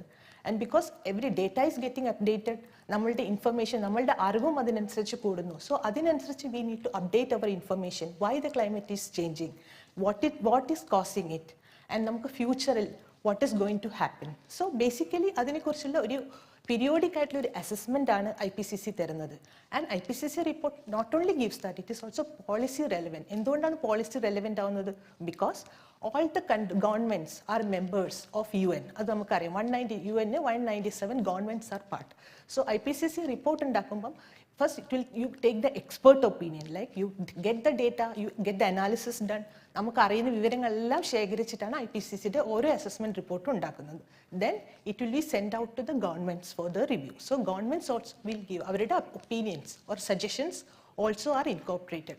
So each and every government one day comes into a consensus. അതിന് ബേസിലാണ് IPCC report ഉണ്ടാകുന്നത്. So it is policy relevant because ഗവൺമെന്റിന് policy frame ചെയ്യാനുള്ള ഒരു advice കൂടിയായിട്ടാണ് ഈ IPCC report use ചെയ്യുന്നത്. സോ 1988 IPCC ഉണ്ടായത്. അതായത് WMO വേൾഡ് മീറ്ററോളജിക്കൽ ഓർഗനൈസേഷനും UNEP യുണൈറ്റഡ് നേഷൻസ് എൻവയറമെന്റൽ പ്രോഗ്രാമും കമ്പൈൻഡ് ആയിട്ടാണ് IPCC ഫോം ചെയ്തത്. സിൻസ് ദെൻ ആ 1980 വന്നതിന് ഫസ്റ്റ് റിപ്പോർട്ട് 1990 ഉണ്ടായി. ആൻഡ് റീസെന്റ് നമ്മൾക്ക് 2000 ലാസ്റ്റ് ഇയറിലായിരുന്നു first report on physical science base climate change എന്തുകൊണ്ട് ഉണ്ടാവുന്നു, what are the physics science behind it. അതിനെ മേജറായിട്ട് അഡ്രസ് ചെയ്ത ഫസ്റ്റ് റിപ്പോർട്ട് വന്നത് 2021, that is a working group 1 report എന്ന് പറയും. അതുപോലെ തന്നെ IPCCക്ക് there are other 2 വർക്കിംഗ് ഗ്രൂപ്പ്സും കൂടി ഉണ്ട്. Second one basically deals like if the changes happening അവർ ഓരോ സെക്ടേഴ്സിനെ അത് എങ്ങനെ ഇമ്പാക്ട് ചെയ്യുന്നു അതിനെക്കുറിച്ചുള്ള അസസ്മെന്റ് ആണ് വർക്കിംഗ് ഗ്രൂപ്പ് 2 റിപ്പോർട്ടിൽ. And how can we adapt, അതായത് നമുക്കറിയാം changes going to happen. So നമുക്ക് എന്ത് ചെയ്യാൻ പറ്റും, how can we reduce its impacts on the life. So that is what is working group 2 basically deals with. Working group 3 report എന്ന് പറഞ്ഞിട്ട് how can we mitigate, അതായത് എങ്ങനെയാണ് നമുക്ക് greenhouse gas concentrations അറ്റ്മോസ്ഫിയറിൽ കൂടുമ്പോഴാണ് ടെമ്പറേച്ചർ കൂടുന്നതും ബാക്കിയുള്ള അതെല്ലാ ഇമ്പാക്ട്സും ഉണ്ടാകുന്നു. സോ അതിന് എന്ത് what are the actions that needs to be taken so that നമുക്ക് അത് മിറ്റിഗേറ്റ് ചെയ്യാൻ പറ്റും, it's climate change impacts mitigate ചെയ്യാൻ പറ്റും. So these are the basic 3 major procedures ഉള്ളത്. സോ നമ്മൾ ഫസ്റ്റ് ഞാൻ basically I'm a author for the working group 1ന്റെ ഓതറാണ്. സോ ബേസിക്കലി ഞങ്ങൾ എന്താ ചെയ്തതെന്ന് വെച്ചാൽ why the climate change is happening we were trying to address, അതിനെക്കുറിച്ച് കൂടുതൽ ഡീറ്റെയിൽ ആയിട്ടാണ് പറഞ്ഞത്. നമുക്കറിയാം climate it is changing and it is A globally ഉള്ളൊരു പ്രോസസ്സാണ്. But regionally also, like Namala Kerala, we know, like we have Arabian Sea, Arabikadal and side, we have the Western Ghats. So regional differences are large, and our circulation is very different. Circulation different, and wind pattern different, and so all of them will contribute. So there is a global change, but regional changes also contribute. So either whatever global is happening, but every region, each and every region will be influenced by the change in the climate. So one of the key finding IPCC പറയുന്നതെന്ന് വെച്ചാൽ right now we like നമ്മൾ temperature increase നോക്കുകയാണെങ്കിൽ already more than 1 degree വാർമിങ്ങിൽ കൂടുതൽ 1850 വെച്ച് നോക്കുകയാണെങ്കിൽ like we have cross more than 1 degree warming. So every half a degree warming what is going to happen, like it is not very great that ഒരു half a degree warming നടക്കും, but what is going to happen. So every half a degree warming extremes are going to increase, അതായത് കൂടുതൽ extremes ഉണ്ടാകും. കേരള നമ്മൾ കണ്ടു 2018 we had a flood, similarly we have the heat wave. So these things are going to happen because the extremes are going to intensify with every half a degree warming. So ഇത് first മുകളിൽ green curve already നമ്മൾ previous talk കണ്ടു. Carbon dioxide concentration, എന്തുകൊണ്ടാണ് carbon dioxide concentration so special? Can you say anything why carbon dioxide increase is so special on the climate system? Because carbon dioxide is a long residence time. അതായത് ഒരിക്കൽ carbon dioxide അറ്റ്മോസ്ഫിയറിൽ enter ചെയ്ത് നമുക്കറിയാം carbon dioxide means 2 carbon ആറ്റും 1 oxygen ആറ്റും. So how it is released when organic matter is burnt in the presence of oxygen. ഓക്സിജന്റെ പ്രസൻസിൽ organic matter burn ചെയ്യുമ്പോഴാണ് കാർബൺ ഡൈ ഓക്സൈഡ് അറ്റ്മോസ്ഫിയറിൽ enter ചെയ്യുന്നത്. So once it is a trace gas, നമുക്കറിയാം നമ്മൾ അറ്റ്മോസ്ഫിയറിൽ മാക്സിമം കോൺസെൻട്രേഷൻ നൈട്രജൻ ആണ്, then oxygen, argon. But carbon dioxide concentration എന്ന് പറഞ്ഞാൽ വെരി സ്മോൾ എമൗണ്ടിലാണ്. സ്റ്റിൽ കാർബൺ ഡൈ ഓക്സൈഡിന്റെ എമൗണ്ട് കൂടുമ്പോൾ ഇറ്റ് ഈസ് infrared radiation അത് absorb ചെയ്യും, it is warming up the climate. ഒരിക്കൽ അറ്റ്മോസ്ഫിയറിൽ എൻ്റർ ചെയ്ത് കഴിഞ്ഞാൽ it can stay many years, അത് അവിടെ സ്റ്റേ ചെയ്യും. That is one of the important feature why it is called a greenhouse gas. So that is warming the climate. So last 80,000 years ഡേറ്റയാണ് കാണിച്ചിരിക്കുന്നത്. So we can see like 80,000 years carbon dioxide concentration like 240, 260 ppm ഉണ്ടായിരുന്നുള്ളൂ. But recently when we see like അവസാനത്തെ നമുക്കറിയാം വ്യാവസായിക കൂടുതൽ industrialisation, വ്യാവസായിക വിപ്ലവം എന്ന് പറയാം, നമുക്ക് 1800 ശേഷം ആണ് കൂടുതൽ ഇൻഡസ്ട്രീസ് ഡെവലപ്പ് ചെയ്തു, കൂടുതൽ emissions are started. So recent years we are seeing a large increase. So presently നമ്മൾ നോക്കുകയാണെങ്കിൽ by 2022 carbon dioxide concentration എന്ന് പറയുന്നത് more than 410 ppm above I. So 280 to 410 ppm. എപ്പോഴാണ് ഇതുണ്ടായത്? It only happened in the very recent years. Like നമ്മൾ last 100 years or 50, more than 100 years ഇടയ്ക്കാണ് ഇത്രയും increase ഉണ്ടായത്. So down panel നമ്മൾ നോക്കുകയാണെങ്കിൽ അതാണ് ഗ്ലോബൽ മീൻ ആയിട്ടുള്ള temperature. Similarly we can see like why we call it is anthropogenic. Anthropogenic means human base. അതായത് മനുഷ്യൻ ചെയ്യുന്ന കാര്യങ്ങളുണ്ട്. We are emitting more into the atmosphere. That is why it is warming. So we see also temperatures are also increasing. And we also see like this increase is also happening in a very shorter period. So that is very important. Very ചെറിയ കാലയളവിനുള്ളിൽ തന്നെ കൂടുതൽ increase ഉണ്ടാവുന്നു. And that is affecting every region. Just an example, ഞാൻ already പറഞ്ഞു, this is increasing the extremes. So like 2022, India heat wave conditions ഉണ്ടായിരുന്നു because March was hottest than 120 years. So this is just an example like I am telling. So mean temperature കൂടുന്നു, അതുപോലെ തന്നെ extremes are also increasing. And so in the future, how do we know നാളെ എന്ത് പറ്റും, or in the next 10 years or next 20 years what is going to happen? So how do we know this? So ഇതാണ് global mean temperature curve. Like we right now namakku more than 1 degree warming is happen. So next 10 to 20 years IPCC report she says that അടുത്ത ഒരു 20 വർഷത്തിനുള്ളിൽ നമ്മൾ 1.5 degree warming cross ചെയ്യും. So what does it mean? Like ഇപ്പോൾ 1 degree ആണ്, ഇനി 1.5 degree ആകുമ്പോൾ what will be its implications? So like even 1 degree നമ്മൾ ഇപ്പോൾ already തന്നെ നമ്മൾ we are started experiencing the extremes. So ഈ 1 degree warming if you go in increase of half a degree, 0.5 degree warming, extremes are again going to amplify. So the different curves are. So this is what is IPCC is looking at. Like if we are going with ഇപ്പോൾ ഉള്ള greenhouse gas emissions നമ്മൾ follow ചെയ്യുകയാണെങ്കിൽ by the mid of the century എത്രയായിരിക്കും temperature change? Similarly at the end of the century എത്രയായിരിക്കും? Because temperature കൂടുന്നതിനനുസരിച്ചിട്ടാണ് it is affecting different other sectors. And one more thing is that this, but how do we know? Like at the past we can analyze the data sets, and satellite data is there are a lot of information on climate change, so we can analyze idella analyze ചെയ്തിട്ട് നമുക്ക് past climate നെ കുറിച്ചോ അല്ലെങ്കിൽ present നെ കുറിച്ചോ we will get information. But future നെ കുറിച്ച് how do we know? നമുക്ക് നാളെ എന്ത് പറ്റുന്നു, next 10 years or 20 years what is going to happen? അതറിയണമെന്നുണ്ടെങ്കിൽ we generally use climate models or earth system models. നമുക്കറിയാം നമ്മൾ എർത്തിന് ഡിഫറെൻറ്റ് കമ്പോണൻസ് ഉണ്ട്, ലാൻഡ്, ഓഷ്യൻ, അറ്റ്മോസ്ഫിയർ, അതെല്ലാം തമ്മിൽ ഇൻറ്ററാക്ട് ചെയ്യുന്നു. ഓഷ്യൻ വാം ആകുമ്പോൾ ഇറ്റ് മോർ മോയ്സ്ചർ പോവും, then it will condense, it make rainfall, it come back to the ocean. So it's a continuous cycle and എല്ലാ കമ്പോണൻസും തമ്മിൽ ഇൻറ്ററാക്ട് ചെയ്യുന്നു. സോ ഇങ്ങനെ ഇൻറ്ററാക്ട് ചെയ്യുമ്പോൾ so how do we know? So for that we use the climate model. In simple ടേംസിൽ പറയുകയാണെങ്കിൽ they are the climate or computer codes. So നിങ്ങൾ എല്ലാവരും പഠിക്കുന്നുണ്ട് Navier-Stokes equations, at least Newton's law of motion. So simple equations. So differential equations, you find the solution for different variables in the earth system at temperature, precipitation എല്ലാം. So we will get to know using this. നമുക്കറിയാം ഇന്ന് എന്തുണ്ടായിരുന്നു, what is going to happen in the future. So climate models. So this is one of the model from our center, IITM Earth System model. അത് ഇന്ത്യയിലെ IPCC റിപ്പോർട്ടിന് വേണ്ടി use ചെയ്തിട്ടുണ്ട് from India. So these are the scenarios I told. So നമുക്ക് ഒരു model വേണം, then we also use the scenarios. Like scenario എന്ന് പറഞ്ഞാൽ assumptions ആണ്. Like futureൽ എങ്ങനെ gas emissions change ചെയ്യാം. അത് മാത്രമല്ല, countries are developing, that means there will be more chance that there will be more emission. കൂടുതൽ emissions ഉണ്ടാവാം, economic condition depend ചെയ്യാം. So based on all these assumptions, different scenarios formulate ചെയ്യുന്നു. So we use the climate models, we force them with the scenarios. ഈ scenarios വെച്ച് force ചെയ്തിട്ട് we will try to estimate what is the projected, അതായത് ഫ്യൂച്ചറിൽ എത്രമാത്രം increase in the temperature or whatever changes in the climate system, climate എങ്ങനെ change ചെയ്യുന്നു. So we use the different type of scenarios. They are called socio-economic pathways because അത് social conditioning, നമ്മുടെ economic situationing എല്ലാം depend ചെയ്തിട്ടാണ് ഈ pathways formulate ചെയ്തിരിക്കുന്നത്. So, presently we are, atmosphere is warming, more than 1 degree warming already happened. So in the future, like another 20 years, 1.5 degree warming, and in your, because you are going to live here for a longer time. So like another 30 years, 50 years, this temperature koodikondirikiyanu. So what will be its implications? Already previous talk, different components are getting affected in different ways. Like sea level koodunu, because Kerala longer coastline and where sea level is rising. Pala cyclones experience when they are passing near the coast, we get shoreline erosion and many impacts. So these things are going to amplify. Similarly, cyclones, because ocean temperature warm chain and they will get more energy. Cyclones in energy get the ocean, moisture veda. Cyclones intensify.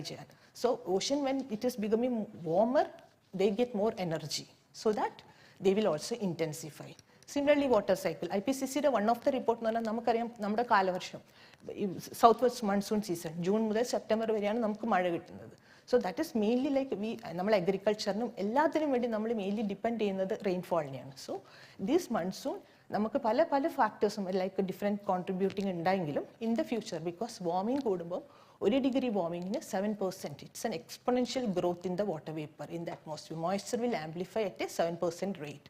So there will be intensification of the water cycle. Adodapan thenne we can interannual fluctuations, like chela varshangalil rainfall koodalavam, but there will be other years rainfall korvavam. So there will be fluctuations or interannual variations in the rainfall. That can also happen, especially nammala region, Indian region. So I already parnu. 1 minute, yeah. So ocean, why it is important? We already kandu ocean large heat capacity in huge mass and ocean current systems because Indian Ocean, different global oceans they can redistribute the heat. And heat, simple calculation, same amount of heat atmosphere and ocean because ocean heat capacity mass ocean warming compared to the atmosphere. So we can say like ocean provides a 1,000-fold increase climate service. And just a Kerala example, I am going to stop because namakku samayilla. So the observed sea level rise. So presently we have sea level rise observation baseline, satellite observation, it is 2.3 millimeter per year. But Mumbai, if you go, like if you little bit go northward, Mumbai it is 3.3 millimeter per year. Namakare mean sea level rise and also regional differences also matters. So if you go to 2050, the sea level at Cochin will be 0.2 meters higher. And if you go to 21 end of the century, it will be 0.6 meters. So that is what is IPCC's projections. And cyclones are intensifying. So we can, when mean sea level, cyclones will surges down. So they both combine. What will happen? We will have extreme sea level. This is based on 1930 mudal Cochin tide gauge observations available. So based on the data, it is saying extreme sea level events are increasing. That's future because there is mean rising happening, it is projected to increase. So there are other changes. So this is a students, at least climate change in a emphasize, you can go to the site. So it is a regional atlas, IPCC regional atlas. So if you go this site, you can see like our Indian region, what is going to happen in the future. Next 20 years, 30 years, 50 years. Or regional specific different sectors like globe into different regions. In India, you can get a regional perspective. So what we can do, we have to use mitigation, we have to go for adaptation. So as students, what you can do? We have Kerala, we are very pleased that we have a carbon neutral village that's building. So these are the basic ways. You plant more trees than we cut down. In photosynthesis, they are trees are taking more carbon dioxide through the photosynthesis process, though they act as sink, carbon sink. So you plant more trees than you cut it down. And also go for the renewable sources of energy. We have a lot of potential from wind energy, solar energy, all potential. We are a tropical country and we have all those potentials. So go for the renewable source of energy. And also, we also need to save or preserve all our natural resources. Correct disposal of waste. So these are different ways. As students, how can you fight against the climate change? What you can do in the future. That's it. Thank you.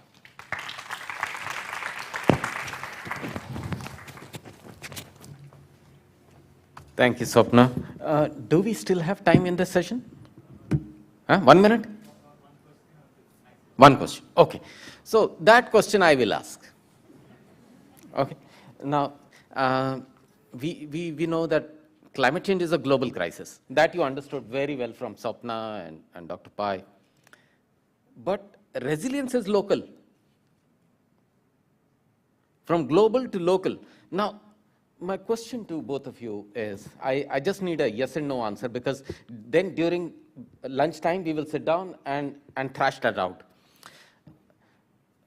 Okay, 1 degree change is happening globally.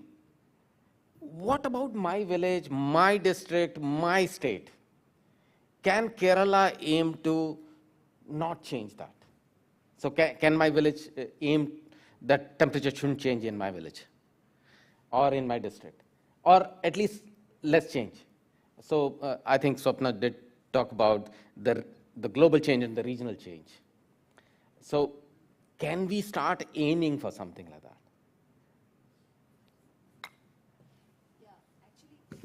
If you can come here. So, when climate change emissions maximum contribution is coming from the transport sector. So that is contributing more to the emission of the greenhouse gases. So that is one way, like emissions we have to transport. We go for electric vehicles. That is one way, like reduce and you plant more trees.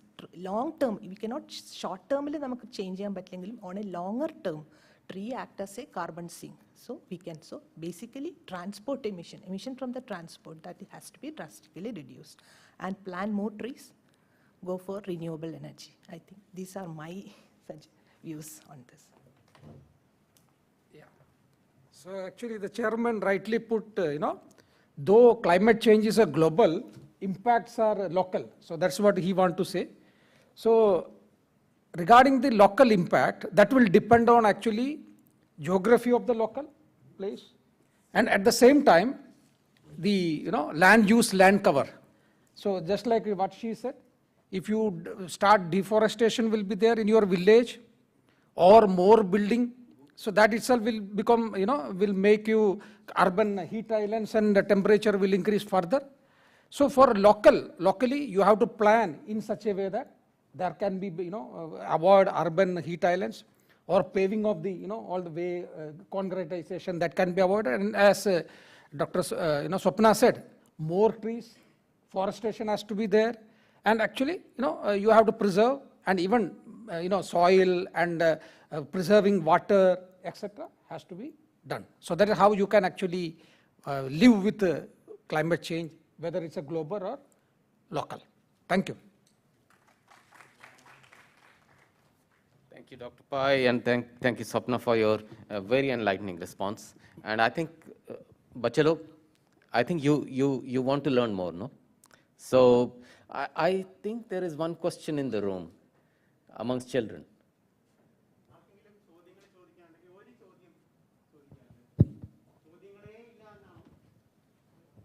Okay, let's give this boy the mic.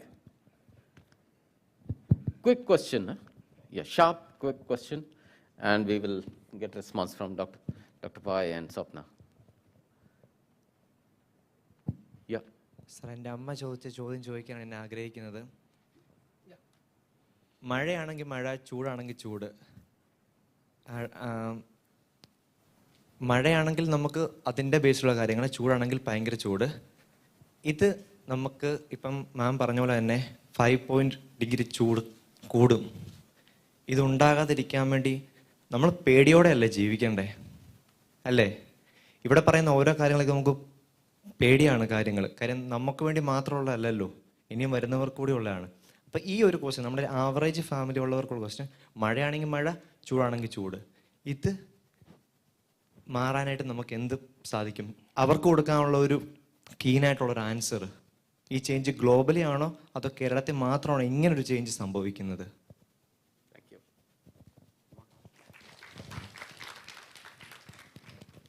നിങ്ങൾ പറഞ്ഞ impact, മഴയാണെങ്കിൽ മഴ അല്ലെങ്കിൽ ചൂട് continuous, ഇതൊരു നമ്മൾ local മാത്രമല്ല, almost എല്ലാ പാർട്ട് ഓഫ് ദി ഗ്ലോബിലും കണ്ടിട്ടുണ്ട്.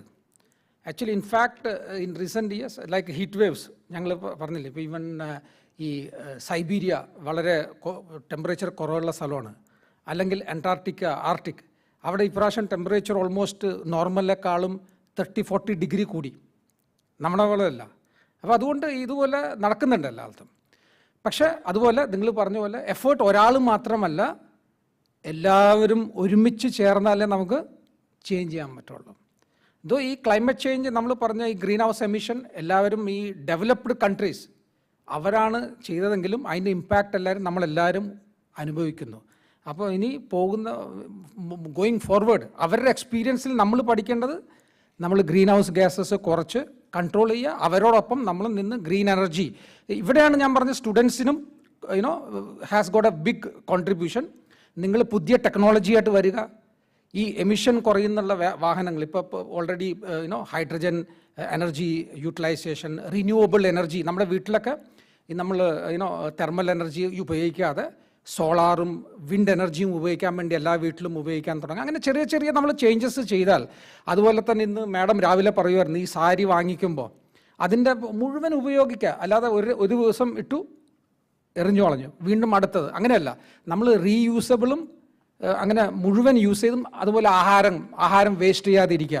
കാരണം ഓരോ ആഹാരം നമ്മൾ വേസ്റ്റ് ചെയ്യുമ്പോൾ അത് ജനറേറ്റ് ചെയ്യാൻ വേണ്ടി നമ്മൾ എത്രത്തോളം വർക്ക് ചെയ്യേണ്ടി വരും, വെള്ളം ചിലവാക്കണം അല്ലേ, മാൻ പവർ ഉപയോഗിക്കണം. അപ്പോൾ നമ്മൾ ഈ ആഹാരം വേസ്റ്റ് കുറയ്ക്കുക, റീസൈക്ലിംഗ് കൂട്ടുക, മോർ ഫോറസ്റ്റേഷൻ, അങ്ങനെ നമ്മൾ കൺട്രോൾ ചെയ്താൽ അടുത്ത 10-20 വർഷത്തിൽ നമുക്ക് ഒരു സ്റ്റെബിലൈസ് ചെയ്യാം. അതാണ് എൻ്റെ just message. Thank you. Thank you, Dr. Pai, and thank you very much for that question. Very important question. I can only tell you that climate change is going to impact different places differently.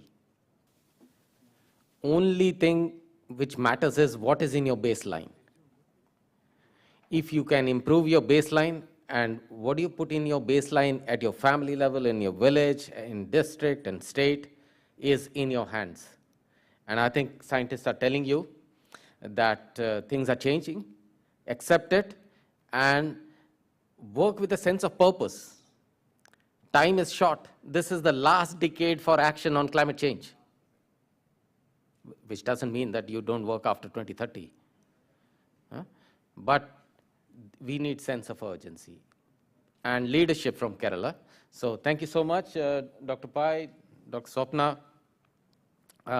It was very enlightening, personally for me, because it was in English, so I could understand. But henceforth, we would love to listen more in Malayalam. Okay, so Jose, if you can hand over some mementos to our. With this, we are coming to the end of the technical session on signs of climate change. Thank you for chairing this session, Sri Sabjit Singh Sahota. Also, I would request you to kindly hand over the mementos to the speakers, inviting Dr. Shivananda Pai, Director, Institute of Climate Change Studies, to receive the memento of appreciation. Also, to Dr. Swapna Panikal, Scientist Center for Climate Change Research, Indian Institute of Tropical Meteorology, as a token of appreciation. I would also request Dr. Shivananda Pai to hand over a memento to the chair, Sri Sabjit Sahota Singh.